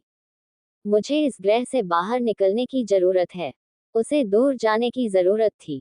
किसी और द्वारा शुरू किए गए इस निरर्थक संघर्ष से भागना, उसे अपनी प्रजाति के अस्तित्व को सुनिश्चित करने की आवश्यकता थी। उस पूरे क्षण के दौरान जब विवियन चुप रही, नताशिया ने कभी भी महिला को नहीं रोका। वह शायद विवियन को अपनी माँ की तरह नहीं जानती थी, लेकिन वह जानती थी कि विवियन एक बुद्धिमान महिला थी, वह शांति पसंद करने वाली महिला थी। ऐसा लगता है कि एक शुद्ध, दयालु युवती का वर्णन विशेष रूप से उसके लिए ही बनाया गया था। समय और हानि ने भले ही महिला को परिपक्व बना दिया हो, लेकिन वह हमेशा अपनी जाति को पहले स्थान पर रखेगी। अल्पविराम डॉट डॉट डॉट आप मुझे उस गुट में आमंत्रित करने आए हैं जिसका आप हिस्सा हैं? विवियन ने सिकुड़ी आंखों से पूछा। गलत, कॉमा डॉट डॉट डॉट जवाब ने उसे पूरी तरह आश्चर्यचकित कर दिया। नताशिया ने अपनी आंखें सिकोड़ ली। रक्षात्मक होना बंद करो, विवियन। आप मेरी माँ की दोस्त हैं, एक ऐसी दोस्त जिसके सामने मेरी माँ हमेशा अपनी कुंठाएं और शिकायतें जाहिर करती थी, उनका एक ऐसा पक्ष जो उन्होंने कभी अपनी बेटियों को भी नहीं दिखाया। कल्पना कीजिए कि नताशिया को कितना आश्चर्य हुआ होगा जब उसने अपनी माँ को विवियन से अपनी सभी समस्याओं के बारे में शिकायत करते देखा था। वह महिला जिसका चेहरा आमतौर पर हमेशा भावहीन और महान होता था और उसके दिल में भारी निराशा होती थी। सच कहूं तो नताशिया शुरू में विवियन से ईर्ष्यालु और ईर्ष्यालु थी। आखिरकार उसकी माँ ने कभी भी उसे वह पक्ष नहीं दिखाया। लेकिन जैसे जैसे वह बड़ी हुई और दुनिया और महान पिशाचों की राजनीति के बारे में सीखा, उतना ही अधिक उसे समझ में आया कि महिला ने उदासीन मुखौटा क्यों रखा। ऐसा होने में थोड़ा समय लगा, लेकिन वह समझ गई। वह सब कुछ समझ गई। लेकिन क्या इसका मतलब यह है कि वह अपनी माँ की तरह व्यवहार करने जा रही थी? नरक नहीं, इस तरह रहना बहुत निराशाजनक था और इस वजह से नताशिया हमेशा अपनी इच्छाओं का पालन करती थी। वह उस विपरीत दिशा में गई जिस दिशा में उसकी माँ गई थी। अगर मेरी बेटी विक्टर से नहीं मिली होती, तो वह भी मेरी माँ की तरह ही रास्ता अपना सकती थी। ये भयावह था कि साशा कितनी अपनी माँ की तरह दिखती थी। अल्पविराम डॉट डॉट डॉट मैं आपको अपने गुट में आमंत्रित करने के लिए यहाँ नहीं आया हूँ। मैं यहाँ नाइटिंगेल में परियों के लिए एक सुरक्षित आश्रय सुनिश्चित करने के लिए आया हूँ। विवियन किसी धोखे की तलाश में बहुत देर तक नताशिया को देखती रही। परियों के पास ये देखने का विशेष गुण था कि कोई उनसे झूठ बोल रहा है या नहीं। वह किसी के हृदय में झांक कर पता लगा सकती थी कि वह व्यक्ति दुष्ट है या उसके दुर्भावनापूर्ण इरादे हैं। परियां अशुद्धियों के प्रति काफी संवेदनशील थी और शरीर पर किसी भी प्रकार का दाग देख लेती थी। और उसकी निराशा की कल्पना करें जब उसने नताशिया को अपने पास झूठ बोलते देखा। आप झूठ बोल रहे हैं। नताशिया का चेहरा सख्त हो गया और उसने आह भरी। हाँ, मुझे तुम्हारी उस क्षमता से नफरत है। विवियन का चेहरा बदल गया, उसके पीछे पारदर्शी पंखों के दो जोड़े दिखाई दिए, और उसके शरीर से पवित्रता की भावना निकली। भले ही उसके शांत स्वर से यह स्पष्ट न हो रहा हो, फिर भी वह चिढ़ी हुई थी। कार्मिला के सम्मान में, मैं तुम्हें बाहर नहीं निकलूंगा। मुझे सच बताओ, तुम यहाँ क्यों आए हो? अल्पविराम डॉट डॉट डॉट क्या आप सचमुच ये सुनना चाहते हैं? हाँ, अब मुझे सच चाहिए। नताशा ने कुछ सेकंड के लिए विवियन की ओर देखा और फिर से आह भरी और जल्द ही सच बोलने लगी। और सच्चाई के अलावा कुछ नहीं। ईमानदारी से, मैं अपनी माँ की सहेली की सुरक्षा सुनिश्चित करने के लिए यहाँ आया था, यह कोई झूठ नहीं था। विवियन ने सिर हिलाया, उसने देखा कि उसने इस बारे में झूठ नहीं बोला था। लेकिन मेरा माध्यमिक लक्ष्य तुम्हें मेरे पति के करीब लाना और शुद्ध, निर्दोष परी को उसके द्वारा पूरी तरह से तबाह होते देखना था। उसने अपने पैरों को थोड़ा सा हिलाया और विवियन के हैरान चेहरे को पूरी तरह से नजरअंदाज कर दिया। उसका चेहरा बुखार से भर गया था और उसकी उखड़ती सांसों से गर्म हवा निकल रही थी। हाँ हाँ, एक शुद्ध परी के याशी में गिरने के दृश्य की कल्पना मात्र से ही मैं कांप उठता हूँ। फुफु फुफु, ये एक छोटा सा बदला होगा कि तुम लंबे समय तक मेरी माँ का भी ध्यान आकर्षित करोगे। उस स्थान पर सन्नाटा छा गया। केवल नताशिया की भारी सांसें सुनाई दे रही थी, जो खुद पर नियंत्रण रखना शुरू कर रही थी। विवियन ने अपना चेहरा नीचे कर लिया और उसके लंबे काले बालों ने उसके चेहरे को ढक दिया। उसका शरीर स्पष्ट रूप से कांप रहा था। उसके हाथ उसकी पोशाक को कसकर पकड़ रहे थे और वह बहुत हिली हुई लग रही थी। जब उसने ऊपर देखा तो नताशिया को महिला का चेहरा बिल्कुल लाल दिखाई दिया। बिगाड़ने वाला, पतित, मैल, तुम मेरे बारे में ऐसा कैसे सोच सकते हो? वह ऊपर तैरने लगी, इसलिए वह पानी से इंच भर की दूरी पर थी और अब नताशिया देख सकती थी कि वह कितनी लंबी थी। वह 165 सेमी लंबी थी। अरे, तुम ही तो सच सुनना चाहते थे। नताशिया ने आंखें घुमाई। मैंने सोचा कि यह कुछ महत्वपूर्ण था। क्या तुम मुझे दोष देने की हिम्मत नहीं करते? और तुम इतनी आसानी से अपने पति को कैसे पेश कर सकती हो? क्या तुम्हें कोई घमंड नहीं है? पब फ्यूचर द्वारा विज्ञापन। नताशिया का चेहरा गंभीर हो गया। आप किस बारे में बात कर रहे हैं? कोई भी वेश्या जो मेरे पति के पास आने की हिम्मत करेगी, मर जाएगी। केवल वही जिनके प्रति हम सहमत होंगे, उनके स्नेह को स्वीकार करने का विशेषाधिकार प्राप्त होगा। गौरव, मेरे पास बहुत कुछ है। मेरे पास दुनिया का सबसे अच्छा पति है और मैं उसे कुतिया से बचाऊंगी। मेरे सर्वोत्तम प्रयासों के पीछे गुप्त उद्देश्य हैं। हालांकि मैं तुम्हें तबाह होते हुए देखने की बात कर रहा हूँ, लेकिन यह मेरी माँ की सहेली को ऐसी हालत में देखने की मेरी विकृत इच्छा थी। मैं तुम्हें मजबूर नहीं करूंगा या ऐसा कुछ भी नहीं करूंगा। इस विचार से ही मुझे घृणा होती है। उसने उस हिस्से को पूरी तरह से नजरअंदाज कर दिया जहां वह विवियन से थोड़ा बदला लेना चाहती थी, जैसा कि उस महिला से उम्मीद की जाती थी जो दुनिया के सबसे मोटी त्वचा वाले आदमी की पत्नी थी। वह बिल्कुल उसके जैसी थी। हालांकि मैं उसे उसके करीब नहीं आने दूंगा, भले ही मेरी ऐसी इच्छाएं हों। हाल ही में उसे मिले आशीर्वाद के बाद अगर इस प्यूरिटन युवती को उसका प्यार मिला तो वह अंतहीन खाई में गिर जाएगी। बेहतर होगा कि वह जैसी है वैसी ही रहे और सब कुछ मुझ पर छोड़ दे। मैं ये जिम्मेदारियां उठाऊंगा, मैं और मेरे परिवार। विवियन ने नताशिया को ऐसे देखा जैसे उसका दूसरा सिर या कुछ और उग आया हो। परी के दिमाग में शाब्दिक प्रश्न चिन्ह बनते देखे जा सकते थे। वह हतप्रभ थी क्योंकि इसका कोई मतलब नहीं था। उसने जो स्पष्टीकरण दिया उसका कोई मतलब ही नहीं था। विवियन का शुद्ध दिमाग नताशिया के शब्दों को उसे तबाह होते देखने का संभावित कारण नहीं बता सका। इसलिए उसने कहा, तुम पूरी तरह से पागल हो। उस तर्क का कोई मतलब नहीं है। अरे, मेरे दिमाग में ये समझ में आता है, यही मायने रखता है। और ईमानदारी से, आप जिस तरह का जीवन जी रहे हैं वह स्वस्थ नहीं है। हो, विवियन, तुम कब तक खुद को दुनिया से अलग करोगे? नताशिया अब पूरी तरह गंभीर थी। अल्पविराम डॉट डॉट डॉट अल्पविराम। हजारों साल, सैकड़ों हजारों साल। इस बात की क्या गारंटी है कि यदि आप छिपे रहेंगे तो आप सुरक्षित रहेंगे? आप इतने वर्षों से यहाँ रह रहे हैं, लेकिन क्या आपकी ताकत बढ़ गई है? सच कहूँ तो ऐसा लगता है जैसे आप कमजोर हो गए हैं। मैं गारंटी दे सकता हूँ कि मेरा वर्तमान स्व आपको पलक झपकते ही मार सकता है, और यह मेरे वैम्पायर काउंट फॉर्म का उपयोग किए बिना है। कुछ हद तक टेढ़े मेरी ढंग से। नताशिया विवियन को लेकर चिंतित थी। परी को अपनी ओर खतरे के रूप में देखते हुए नताशिया ने फिर से आह भरी। मुझे इस तरह मत देखो, मैं खतरनाक खतरा या ऐसा कुछ नहीं दे रहा हूँ। मैं अपनी माँ की दोस्त को नुकसान पहुँचाता हूँ, उंगली उठाने की ताकत नहीं बढ़ाता। और मैं बाकी हूँ कि मेरी ताकत जटिल है। आखिरकार, ठीक है, ये केवल आधा हिस्सा है। आप एक परी हैं, और परी केवल तभी मजबूत होती हैं जब वे इसकी ताकत का पोषण करने के लिए विश्व वृक्ष के पास रहते हैं। और इस प्रवेश से आपको आमंत्रित करने का मेरा दूसरा कारण सामने आता है। Comma dot dot dot. Victor, मेरे पति, वह एक विश्व वृक्ष का पति है। अल्पविराम डॉट डॉट डॉट। नताशिया को परी को पूरी तरह से अपना आपा खोते हुए देखकर खुशी हुई। एक ऐसा मानसिक संतुलन जो शुरू हुआ ही पूरी तरह से कभी नहीं मिला, तब भी जब उसने अपनी इच्छा पूरी तरह से के बारे में बात की थी। पूरी तरह से प्लास्टिक में नताशिया को देख रही थी। ऐसा लग रहा था जैसे वह सहस्राब्दी की सबसे बड़ी बात है, लेकिन सबसे बुरी बात यह है कि वह नतासिया ने जो कहा था उसे खारिज नहीं किया जा सकता था। आखिरकार उसे लगा कि यह सच है, महिला ने अपनी झूठ नहीं बोला था। वो है असंभव, नताशा ने पूछे गए सवाल। उसने अपने हाथ में जेब डाली हुई थी और एक छोटा शीशा दिखाया हुआ था, एक शीशा जिसमें सामग्री को रोके जाने के लिए कई छापे मारे गए थे।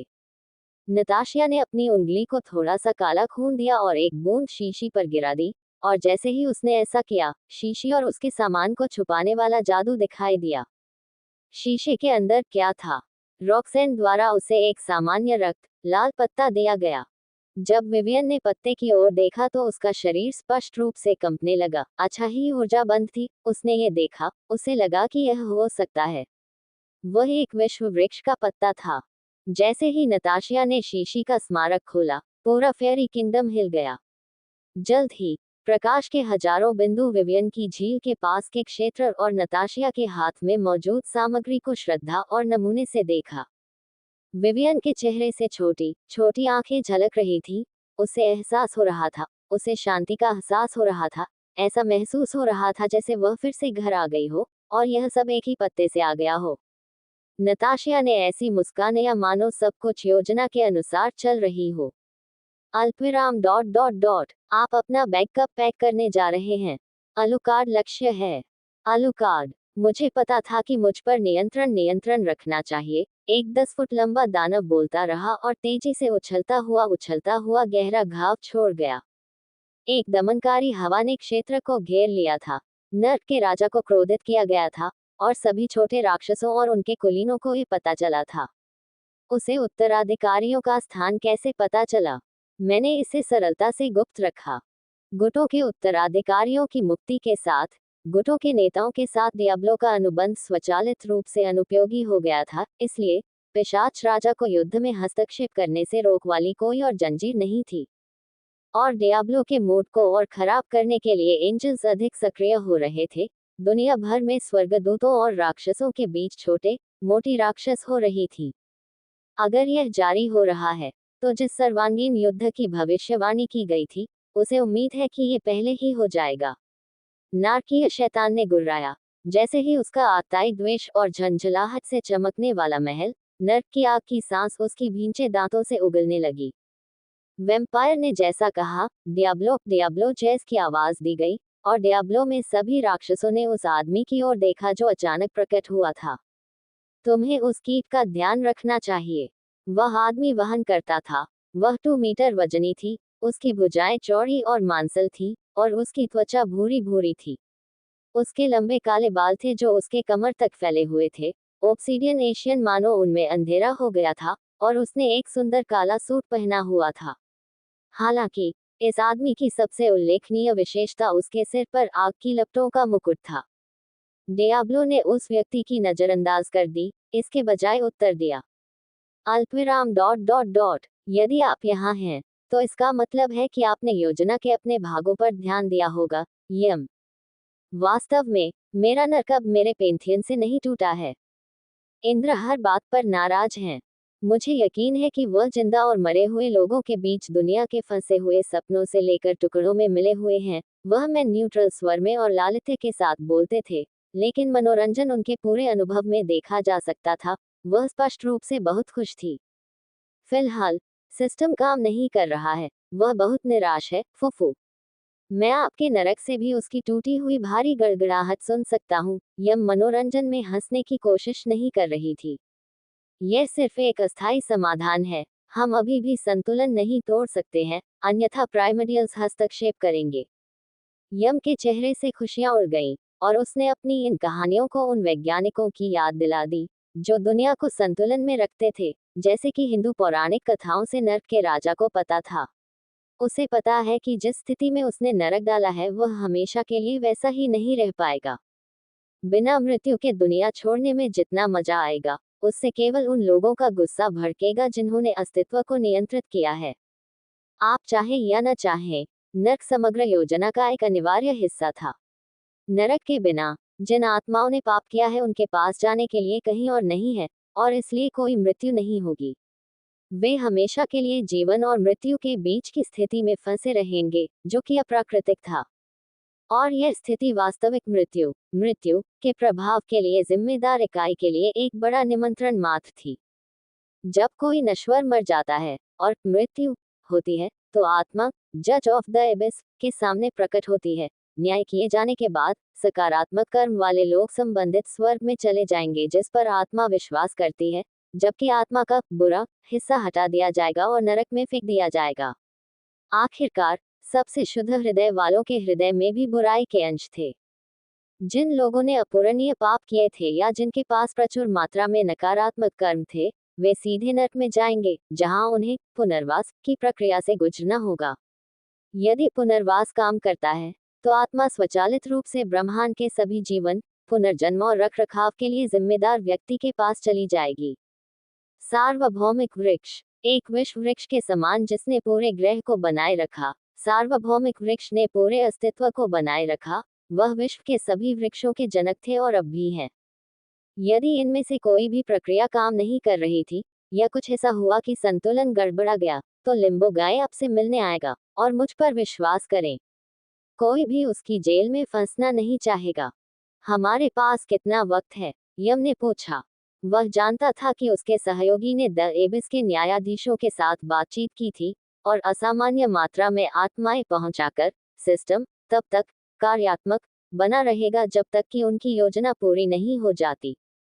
1 वर्ष, डियाब्लो ने उत्तर दिया। पब फ्यूचर द्वारा विज्ञापन। शिव 1 साल तक हस्तक्षेप नहीं कर पाएंगे। हो, उसने अपना हाथ अपनी ठुड्डी पर रखा। नर्क के राजा की तरह वह जानता था कि चूंकि उसने अपने कर्तव्यों को त्याग दिया है, इसलिए उसके देव राजा को स्थिति का समाधान करने के लिए कार्य करना होगा। अन्य देवताओं के साथ भी ऐसा ही होगा। और क्या हुआ जब एक ईश्वर राजा, जो नर्क से निपटने का आदी नहीं था, ने ये जिम्मेदारी ली? अव्यवस्था। वे और उनके साथी देवता उन लाखों आत्माओं से निपटने में व्यस्त होंगे जो अपने अपने नरक में थी। नरक केवल वह स्थान नहीं था जहां दुष्ट लोग जाते हैं, ये वह स्थान भी है जहां आत्मा, यानी हर चीज का पुनर्चक्रण किया गया था। हर वह चीज जिसमें आत्मा है, नरक में चली गई। जब एक पेड़ मर जाता है, तो उसकी आत्मा के हल्के निशान नरक में चले जाते हैं और स्वचालित रूप से पुनर्चक्रित होकर सिस्टम में वापस फेंक दिए जाते हैं ताकि दूसरे पेड़ का जन्म हो सके। ये प्रक्रिया इतनी तेज थी कि कई नरकों के राजाओं को आमतौर पर यह जानने के बावजूद भी इसकी भनक नहीं लगती थी कि यह घटित हो रहा है। लेकिन क्या होगा अगर द किंग्स ऑफ हेल ने जानबूझकर इस स्वचालित रिसाइकलिंग को बंद कर दिया? कई देव राजाओं को इस प्रक्रिया को मैन्युअल रूप से संभालने की आवश्यकता होगी। सिस्टम की सहायता के बिना उस भयानक मात्रा में काम करना, ये शुद्ध पागलपन था। न केवल शिव, बल्कि सभी देव राजा भी 1 वर्ष तक हस्तक्षेप नहीं कर पाएंगे, जिससे हमें सब कुछ पूरा करने के लिए पर्याप्त समय मिलता है। बेशक यह इस पर निर्भर करता है कि नर्क के अन्य राजा अपना काम ठीक से पूरा करते हैं या नहीं। 1 साल ताकि संतुलन पूरी तरह से न टूटे। हो, यम इसे छुट्टी की तरह मान रहे थे। वह जानता था कि अंततः उसे अपना काम खत्म करना होगा, लेकिन वह कुछ मनोरंजन का उपयोग कर सकता है ना? आखिरकार यह उनकी पहली छुट्टी थी जब से उन्हें द हिंदू पेंथियन के नर्क का जिम्मेदार बनाया गया था। ओह, काश मैंने पिछले यम की भूमिका नहीं ली होती। इसमें कोई आश्चर्य नहीं कि वह बूढ़ा व्यक्ति उत्तराधिकारी पाकर इतना खुश था। आप क्या करने का इरादा रखते हैं? क्या आप निक्लॉस का सुझाव स्वीकार करने जा रहे हैं? नहीं, युवा पूर्वज को मेरी चिंता नहीं है, वह समाधान केवल व्लाद के लिए आरक्षित है। क्या उसने आपकी योजना खराब नहीं की? हाँ, लेकिन अंत में गुट के वारिसों का अपहरण केवल समय खरीदने और चुड़ैलों के साथ मेरे अनुबंध को सुरक्षित करने के लिए एक ध्यान भटकाने वाली चाल थी। उनके हस्तक्षेप से कुछ भी नहीं बदलेगा। डियाब्लो ने अपने पंजे ऊपर उठाए और उसके हाथ में कुछ दिखाई दिया। बैडम्प, बैडम्प, एक इंसान होने के लिए बहुत बड़ा दिल और एक साधारण दानव होने के लिए बहुत मजबूत, डियाब्लो की उंगलियों के बीच रिसने वाला शुद्ध मियास्मा। यहाँ तक कि राक्षस भी जो नर्क के मियास्मा के आदी थे, थोड़ा पीछे हटने के अलावा कुछ नहीं कर सके। यह उनके लिए भी भ्रष्टाचार का बहुत बड़ा केंद्र था। यह युद्ध शुरू होते ही समाप्त हो गया। मुझे केवल अंतिम सामग्रियों की आवश्यकता है। डियाब्लो के भावहीन चेहरे पर लालच की झलक दिखाई दी। बाकी केवल कष्टप्रद विवरण है। डियाब्लो ने अपनी पकड़ बंद कर ली और दिल काले मियास्मा के विस्फोट में गायब हो गया। यम, जिन्होंने ये देखा, उनके चेहरे पर एक तटस्थ मुस्कान थी, लेकिन पसीने की एक बूंद उनके चेहरे से गिरने से नहीं रुक सकी। कौन जानता था कि जिसे सब लोग मूर्ख समझते थे, वह सबसे अधिक धूर्त था। अपने द्वारा शुरू किए गए इस संघर्ष में उन्होंने कितने कदम आगे बढ़ने की कल्पना की। क्या आप उसे आजाद छोड़ देंगे? कोई भी मेरी योजनाओं में हस्तक्षेप नहीं करता है, और अलुकार्ड इतना खतरनाक है कि उसे जीवित नहीं छोड़ा जा सकता। यम ने सिर हिलाया, उसने उत्सुकता से पूछा, क्या आप घातक पाप भेजेंगे? मेरे अभिजात वर्ग अन्य नरकों और लोकों में व्यस्त हैं, और मुझे एंजल्स के साथ अगले संघर्ष के लिए राक्षसी स्तंभों और 4 घुड़सवारों की आवश्यकता है। जो लोग अलुकार्ड से नफरत करते हैं उन्हें उससे निपटने दें। बाल, हाँ, मेरे राजा। एक गोरा आदमी प्रकट हुआ और अपनी छाती पर हाथ रखकर थोड़ा झुका। पब फ्यूचर द्वारा विज्ञापन। निकोलस और जेम्स से संपर्क करें। उनके पास कार्य करने की मेरी अनुमति है। बाल ने सिर हिलाया, लेकिन इससे पहले कि वह गायब होता, यम बोला, आइए मैं भी आपकी मदद करता हूँ। यम ने अपनी उंगली चटकाए और एक बड़ा लाल द्वार प्रकट किया। अंदर से पदचाप और इरादा दी, और जल्द ही 4 भुजाओं, लाल त्वचा शुद्ध क्रोध के चेहरे 220 सेमी से अधिक लंबे 2 विशाल कलाकार दिखाई दिए। असुर, मेरे सबसे वफादार सेवक, मेरे कुलीनों में से ये दोनों यहाँ सबसे मजबूत हैं। मैं उन्हें भेजूंगा। अलुकार्ड की देखभाल के लिए ये योग्यता होनी चाहिए। बाल ने दोनों आतंकियों को देखा और फिर डियाब्लो की ओर से देखा कि किसी चीज की पुष्टि की मांग हो रही है। डियाब्लो की आंखें चमक उठी। मेरे बालों की पुष्टि की आवश्यकता थी। बाल उन प्रयोगशालाओं के पास गए और उन पर दोनों हाथ रखते गए। जल्द ही तीनों लापता हो गए।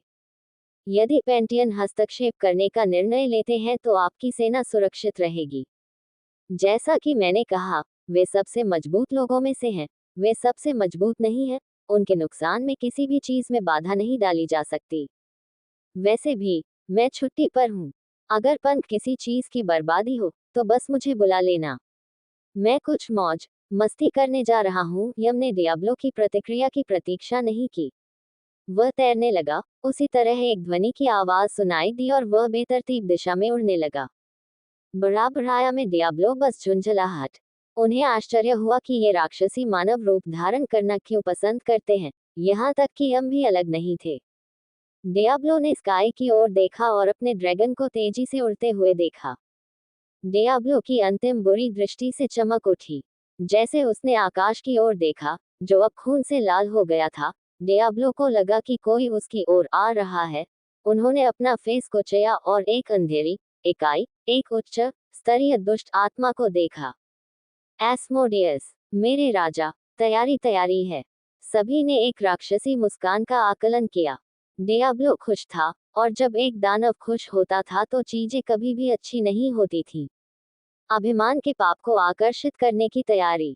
वे भी पूर्ण हैं। डियाब्लो की मुस्कान और भी पतली हो गई। लिलिथ, वह महिला जो पूरे समय डियाब्लो के पास चुप रही थी, हिली और उसने डियाब्लो की ओर देखा। हाँ, क्या आप अपने पूर्व साथी से मिलने के इच्छुक हैं? लिलिथ का शरीर स्पष्ट रूप से कांप रहा था, और उसकी आंखों का रंग कई बार बदला जा रहा था, जैसे कि कुछ नियंत्रण के लिए लड़ाई हो रही हो। डियाब्लो ने उस पर अपनी पकड़ नहीं खोई। मुझे लगता है कि उस पर नियंत्रण मजबूत करना होगा ताकि कुछ भी गलत न हो। हाँ, मेरे राजा, मैं लूसिफेर से मिलने के लिए उत्सुक हूँ। ताशा, वेयरवुल्व्स की रानी।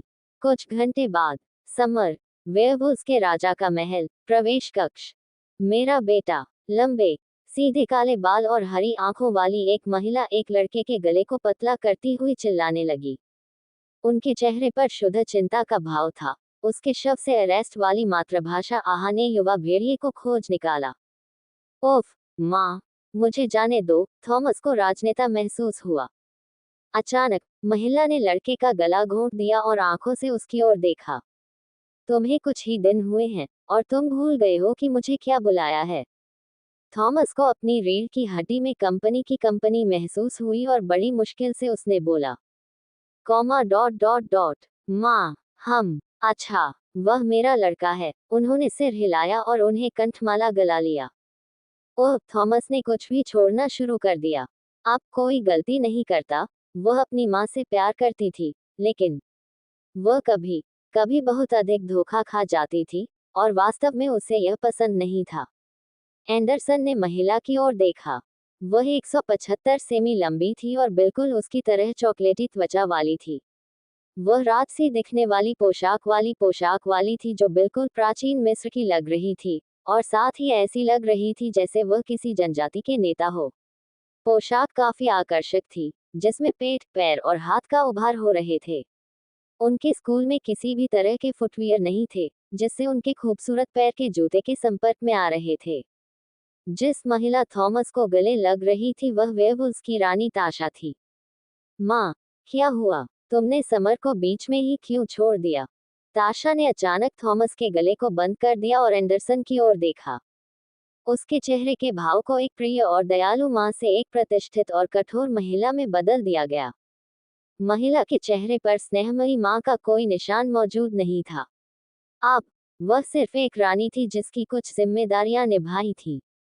ताशा ने पुष्टि की, और चेहरे पर लाइट सी मुस्कान के साथ उन्होंने थॉमस से कहा, डार्लिंग, संरक्षण बहुत कुछ सहना होगा। संरक्षण आराम करना चाहिए। अल्पविराम डॉट डॉट डॉट। हाँ, माँ थॉमस का मानना था कि वह इससे इनकार नहीं कर सकते। यह कोई ऑफर नहीं था, यह एक आदेश था, एक ऐसा आदेश जिसके खिलाफ बहस करने का उन्हें कोई अधिकार नहीं था।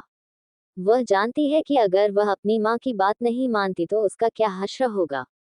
जैसे ही थॉमस के कमरे से बाहर निकला, पूरी तरह से गहरे रंग की पोशाक पहने हुए 6 लोग रानी के सामने के बल बैठे दिखाई देते हैं। उसकी रक्षा करें। मैं 24/7 निगरानी चाहता हूँ। 6 लोग एक साथ सिर हिलाया और ताशा के सामने से गायब हो गए। ताशा ने अपने दूसरे सबसे बड़े बच्चे की ओर मुड़कर देखा। सबसे पहले अपने भाई को बेचकर ने काम किया। मुझ पर तुम पर अच्छा गर्व है, मेरे बेटे। माँ, मैंने भारी सामान नहीं उठाया। आपको मुझे धन्यवाद देना नहीं है। एंडरसन ने ताशा की बात को खारिज कर दिया और कहा, पैक हमेशा पहले आता है, भेड़िए इसी तरह काम करते हैं। अपने बेटे की आवाज के लहजे की परवाह न करते हुए, आखिरकार उसे अपने विद्रोही बेटे की आदत हो गई थी, ताशा ने आगे कहा, क्या हुआ विस्तार से बताओ। एंडरसन ने भौहें चढ़ाई। क्या आपके अधीनस्थों ने आपको पहले ही जानकारी नहीं दी थी? हाँ, उन्होंने किया। ताशा की आंखें थोड़ी नीली चमक रही थी, जिससे थोड़ी झुंझलाहट का पता चल रहा था, लेकिन जल्द ही उसकी आंखों का रंग सामान्य हो गया। लेकिन मैं इसे आपके दृष्टिकोण से भी सुनना चाहता हूँ, एंडरसन ने कहा। वह अपनी माँ पर दबाव डालना और प्रतिशोध सहना नहीं चाहता था। इसमें कुछ समय लग जाएगा। मुझे रास्ते में बताओ। ताशा मुड़ी और चलने लगी। एंडरसन ने अपनी माँ का अनुसरण करते हुए घटनाओं को अपने दृष्टिकोण से बताया। पूरी यात्रा के दौरान ताशा चुप रही और अपने बेटे की बातें सुनती रही। दोनों ताशा के निजी कार्यालय में प्रवेश करते हैं, जो सभी प्रकार के मिस्र के अवशेषों से सजाया गया था, जिसे उसने पिरामिडों से कृपया लिया था। कुछ उसने दुनिया भर के संग्रहालयों से भी खरीदे थे। वह ऑफिस में सोफे पर जाकर बैठ गई। फिर उसने हाथ के इशारे से एंडरसन को अपने सामने बैठने का आदेश दिया। उस आदमी ने सिर हिलाया और बैठ गया। फिर उन्होंने घटित घटनाओं का वर्णन करना जारी रखा। Dot dot dot. 10 मिनट बीत गए, और एंडरसन ने जो कुछ भी देखा वह सब बताना समाप्त कर दिया। और वैसा ही हुआ। थॉमस के फिर से सुरक्षित होने के बाद समूह और मैं अलग हो गए, और मैं समर लौट आया। सब कुछ बताकर वह माँ की ओर देखते हुए चुप हो गया। ताशा चुप रही। एंडरसन को नहीं पता था कि महिला क्या सोच रही थी, और ईमानदारी से कहें तो उसे ज्यादा परवाह नहीं थी। पब फ्यूचर द्वारा विज्ञापन। कुछ सेकंड का मौन बीत गया, और जल्द ही ताशा की आवाज फिर से सुनाई दी। अल्पविराम डॉट डॉट डॉट। चुड़ैल रानी, वह लुकात से क्या चाहती थी? मुझे नहीं पता। अल्पविराम डॉट डॉट डॉट। आपने पूछने की कोशिश नहीं की। यह मेरा काम नहीं था। ताशा की भौं थोड़ी सी हिल गई। वह उसके नौकरों की रिपोर्ट के कष्टप्रद भागों में से एक था। वह नहीं जानती थी कि रानी अलुकात से क्या चाहती है, जिससे वह परेशान थी। वह ये सोच ही नहीं पाई कि उसके सबसे सक्षम नौकर सचमुच 2 प्रभावशाली व्यक्तियों के ठीक बगल में थे और उन्होंने उनसे कोई जानकारी प्राप्त करने की कोशिश भी नहीं की। माँ, मुझे पता है तुम क्या सोच रही हो। ताशा ने अपने बेटे के बयान पर अपनी भौहें चढ़ा ली। अलुकार्ड ने स्वेच्छा से सबसे बड़ा खतरा उठाया और मेरे भाई को बचाया। द विच क्वीन उसके साथ जो कुछ भी चाहती थी, उससे मुझे कोई लेना देना नहीं है। मेरा काम अपने भाई को बचाना था, न कि उस बातचीत में हस्तक्षेप करना जो मेरे हित में नहीं थी। ताशा की अभिव्यक्ति नहीं बदली, लेकिन वह नाराज थी। यही कारण है कि मेरे दो बड़े बेटे असफल हैं। भले ही यह हमारे सर्वोत्तम हित में न हो, सूचना तो सूचना है। कुछ भी त्यागना नहीं चाहिए। हाँ हाँ, आप फिर से वही अभिव्यक्ति कर रहे हैं, एंडरसन ने आह भरी। भले ही ताशा ने कुछ भी नहीं कहा था या खुद को व्यक्त नहीं किया था, वह अपनी माँ को अच्छी तरह से जानता था कि उसकी आदतों को समझता था। आखिरकार, ऐसा पहले भी कई बार हो चुका है। एंडरसन जानता था कि उसकी माँ जानना चाहती थी कि विक्टर और एवी ने क्या चर्चा की। वह ये भी जानता था कि वह इस बात से निराश थी कि उसके अधीनस्थों और उसने स्वयं विक्टर से जानकारी प्राप्त करने की कोशिश नहीं की, भले ही उस कार्रवाई से विक्टर और एंडरसन के रिश्ते को नुकसान हो सकता था। माँ, अलुकार्ड पिशाचों का दूसरा पूर्वज है। सभी लोगों में से आपको ये जानना चाहिए कि ऐसे किसी व्यक्ति के साथ संबंध कितना महत्वपूर्ण है। और इसके अलावा, वह मेरा दोस्त है। मैं उसके मामलों में हस्तक्षेप करके उस दोस्ती को जोखिम में नहीं डालूंगा जब इसका मुझसे या समर से कोई लेना देना नहीं है। आप यह नहीं जानते। आप नहीं जानते कि इसका आपसे या समर से कोई लेना देना है या नहीं, और यही समस्या है। मैंने इतनी बार क्या कहा है? जिनके पास जानकारी है उन्हें हमेशा उन लोगों की तुलना में फायदा होता है जिनके पास जानकारी नहीं है। सही है। एवी मोरियाटी ने द सेकंड प्रोजेनिटर से व्यक्तिगत रूप से मुलाकात की। वह शायद अपनी बेटी को बचाने के लिए अलुकार्ड को धन्यवाद देना चाहती थी, लेकिन यह विचार गलत है। आपने और मेरे अधीनस्थों ने जो कहा, उसके अनुसार उन्होंने बातचीत करने में बहुत समय बिताया। उन्होंने वहां क्या किया? उन्होंने इतने घंटों तक क्या बात की? क्या एवी द विच क्वीन ने अलुकार्ड को चोदा? यह एक संभावना है। मैंने इसे प्रसारण पर देखा। वह आदमी दिव्य रूप से सुंदर है। वह एक भगवान की तरह दिखता है सुंदरता का। यहाँ तक कि अपोलो खुद भी अलुकार्ड जितना सुंदर नहीं है। यहाँ तक कि मुझे भी लगता है कि वह सुंदर है। एंडरसन को ठंडे पसीने आ गए। उसे समझ नहीं आ रहा था कि वह अपनी माँ के इन शब्दों पर क्या प्रतिक्रिया दे। हम कुछ भी नहीं जानते, और यह मुझे परेशान करता है। हाँ, एंडरसन ने बस आह भरी। अपनी माँ से बात करना निराशाजनक था। महिला बहुत उग्र थी। क्या उसे इस बात का भी एहसास है कि उसने जो कहा उसके निहितार्थ क्या होंगे? हाँ, वह जानती है। उसे कोई परवाह नहीं है। कुछ भी न जानना पाप है, और कुछ भी न जानने के कारण ही हम इस वर्तमान स्थिति में हैं। एंडरसन ने भौहें ऊपर उठाई। अब, यह अजीब है। वह पहले से भी ज्यादा उग्र व्यवहार कर रही है।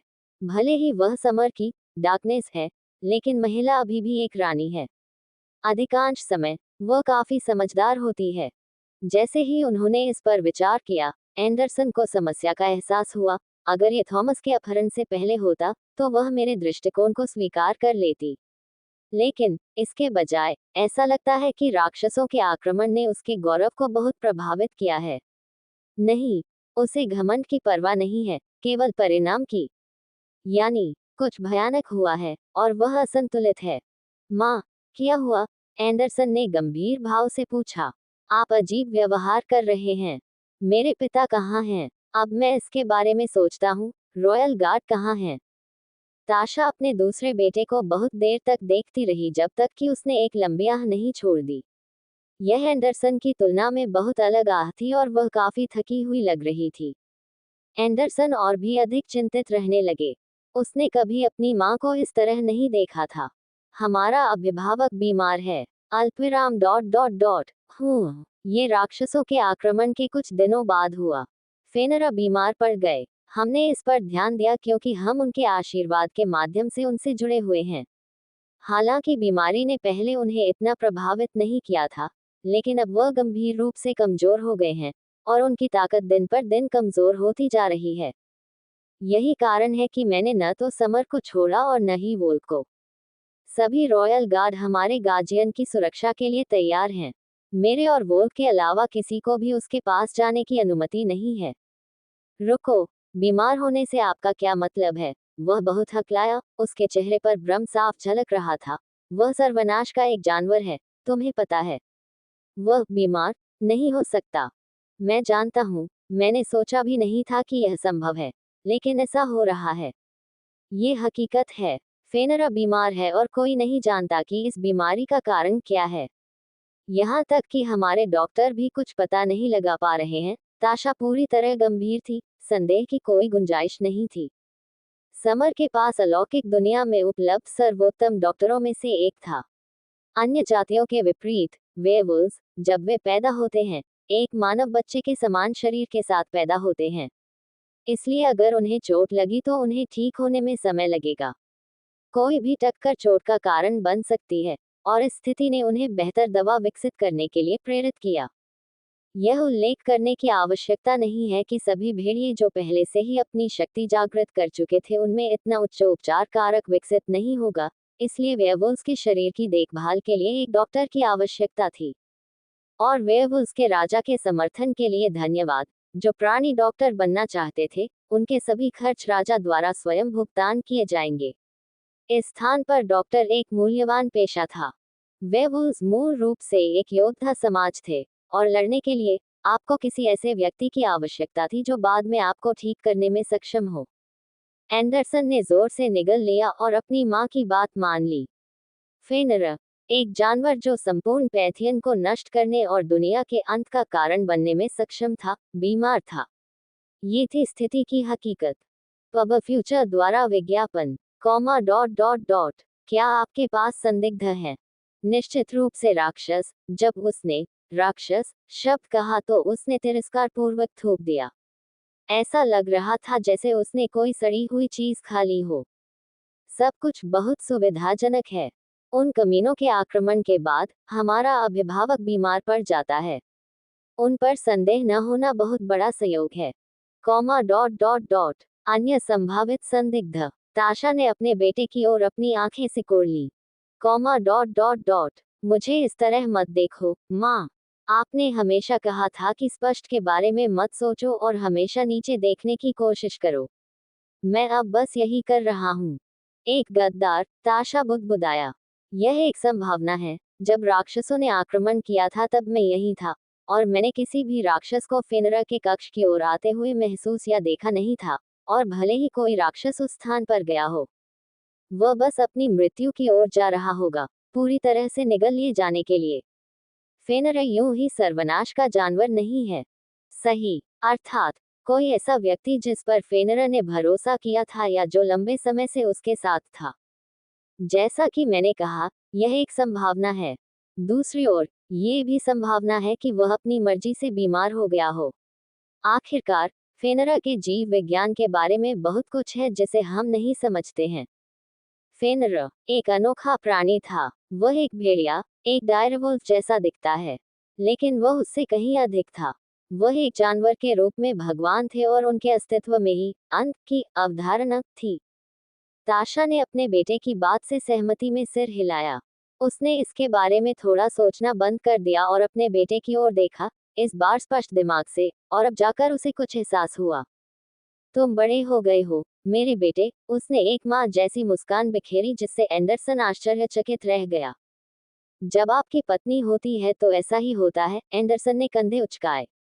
लगता है तुम्हें उसका साथ मिल रहा है। हाँ, जैसे ही उसने अपना चेहरा दूसरी ओर घुमाया, उसने अपना गाल थोड़ा खरोंच लिया। अल्पविराम डॉट डॉट डॉट, यह अच्छा है। कम से कम तुम्हारा रिश्ता तुम्हारे पिता और मेरे रिश्ते की तुलना में अधिक मधुर होगा। एंडरसन ने सिर हिलाया। उसने पहले ही कहानियां सुनी थी कि कैसे शुरुआत में उसकी माँ और पिता के बीच खराब संबंध थे। आखिरकार, सरकार और आदर्शों के बारे में उनका दृष्टिकोण बिल्कुल अलग था। पत्नियों के बारे में बोलते हुए, अब समय आ गया है कि आपको अपनी दूसरी पत्नी मिल जाए। ये राजनीतिक माहौल के लिए अच्छा होगा। खांसी, मुझे क्षमा करें, माँ। मुझे अभी एहसास हुआ कि मुझे कुछ महत्वपूर्ण काम करना है। मुझे अपनी बिल्ली को पानी पिलाना चाहिए और अपनी पत्नी को बताना चाहिए कि मैं वापस आ गया हूँ। वह जल्दी से सोफे से उठा और दरवाजे की ओर भागा। अगर तुम्हें किसी चीज की जरूरत हो तो बस कॉल करो। अलविदा। उसने उसी तेजी से दरवाजा बंद किया और भागने लगा। नरक नहीं, अगर मैं अब दूसरी पत्नी रखूंगा तो मेरी वर्तमान पत्नी मुझे मार डालेगी। कैसल से भागते समय एंडरसन ने यही सोचा था। ताशा ने थोड़ा आश्चर्यचकित होकर अपनी आंखें खोली, लेकिन जल्द ही एक मनोरंजक मुस्कान दिखाई। वह सचमुच नहीं बदला है। वह हमेशा परेशान करने वाली चीजों से बचते थे। जल्द ही उसकी अभिव्यक्ति ठंडी हो गई। सर, वो चॉकलेटी त्वचा और काले बालों वाले 3 पुरुष और 3 महिलाएं रानी के सामने घुटने टेकते हुए दिखाई दिए। वे ताशा के लोग थे, केवल उसके प्रति वफादार नौकर थे, स्वयं रानी, जो उनकी अल्फा थी। मेरी रानी, महल में सभी से पूछताछ करें। जो लोग आपकी बात सुनने से इनकार करते हैं उनके साथ और अधिक अभद्र व्यवहार किया जा सकता है।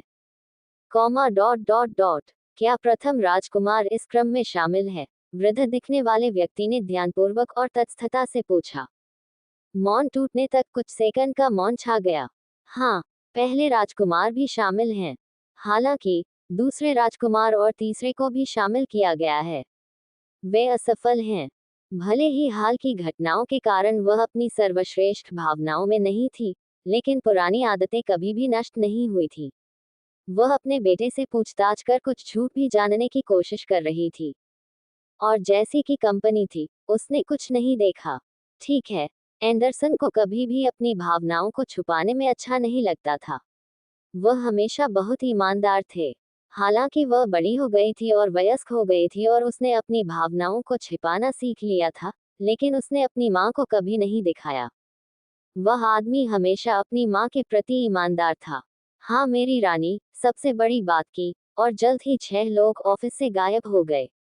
अल्पविराम हा, क्या चीज है? ताशा ने एक लंबी सांस ली और अपनी कुर्सी के पीछे झुकाकर छत की ओर देखा और कहा, अलुकार्ड, दूसरी पूर्वज, चुड़ैलों की रानी, एक बेटी जिसके बारे में कोई नहीं जानता था, बिरादरी, और एक ऐसा युद्ध जो उत्पत्ति के समय से नहीं देखा गया है।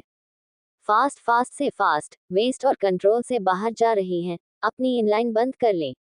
मैं थक गया हूँ, वह बड़बड़ाए, और जल्द ही अपना सिर मांस पर रख दिया और अपनी यही बंद कर ली। तभी उसके शरीर पर तंद्रा हावी हो गई और जल्द ही उसे एक बीमारी हो गई। समर पर राक्षस के आक्रमण की घटनाओं के बाद महिला सोई नहीं थी।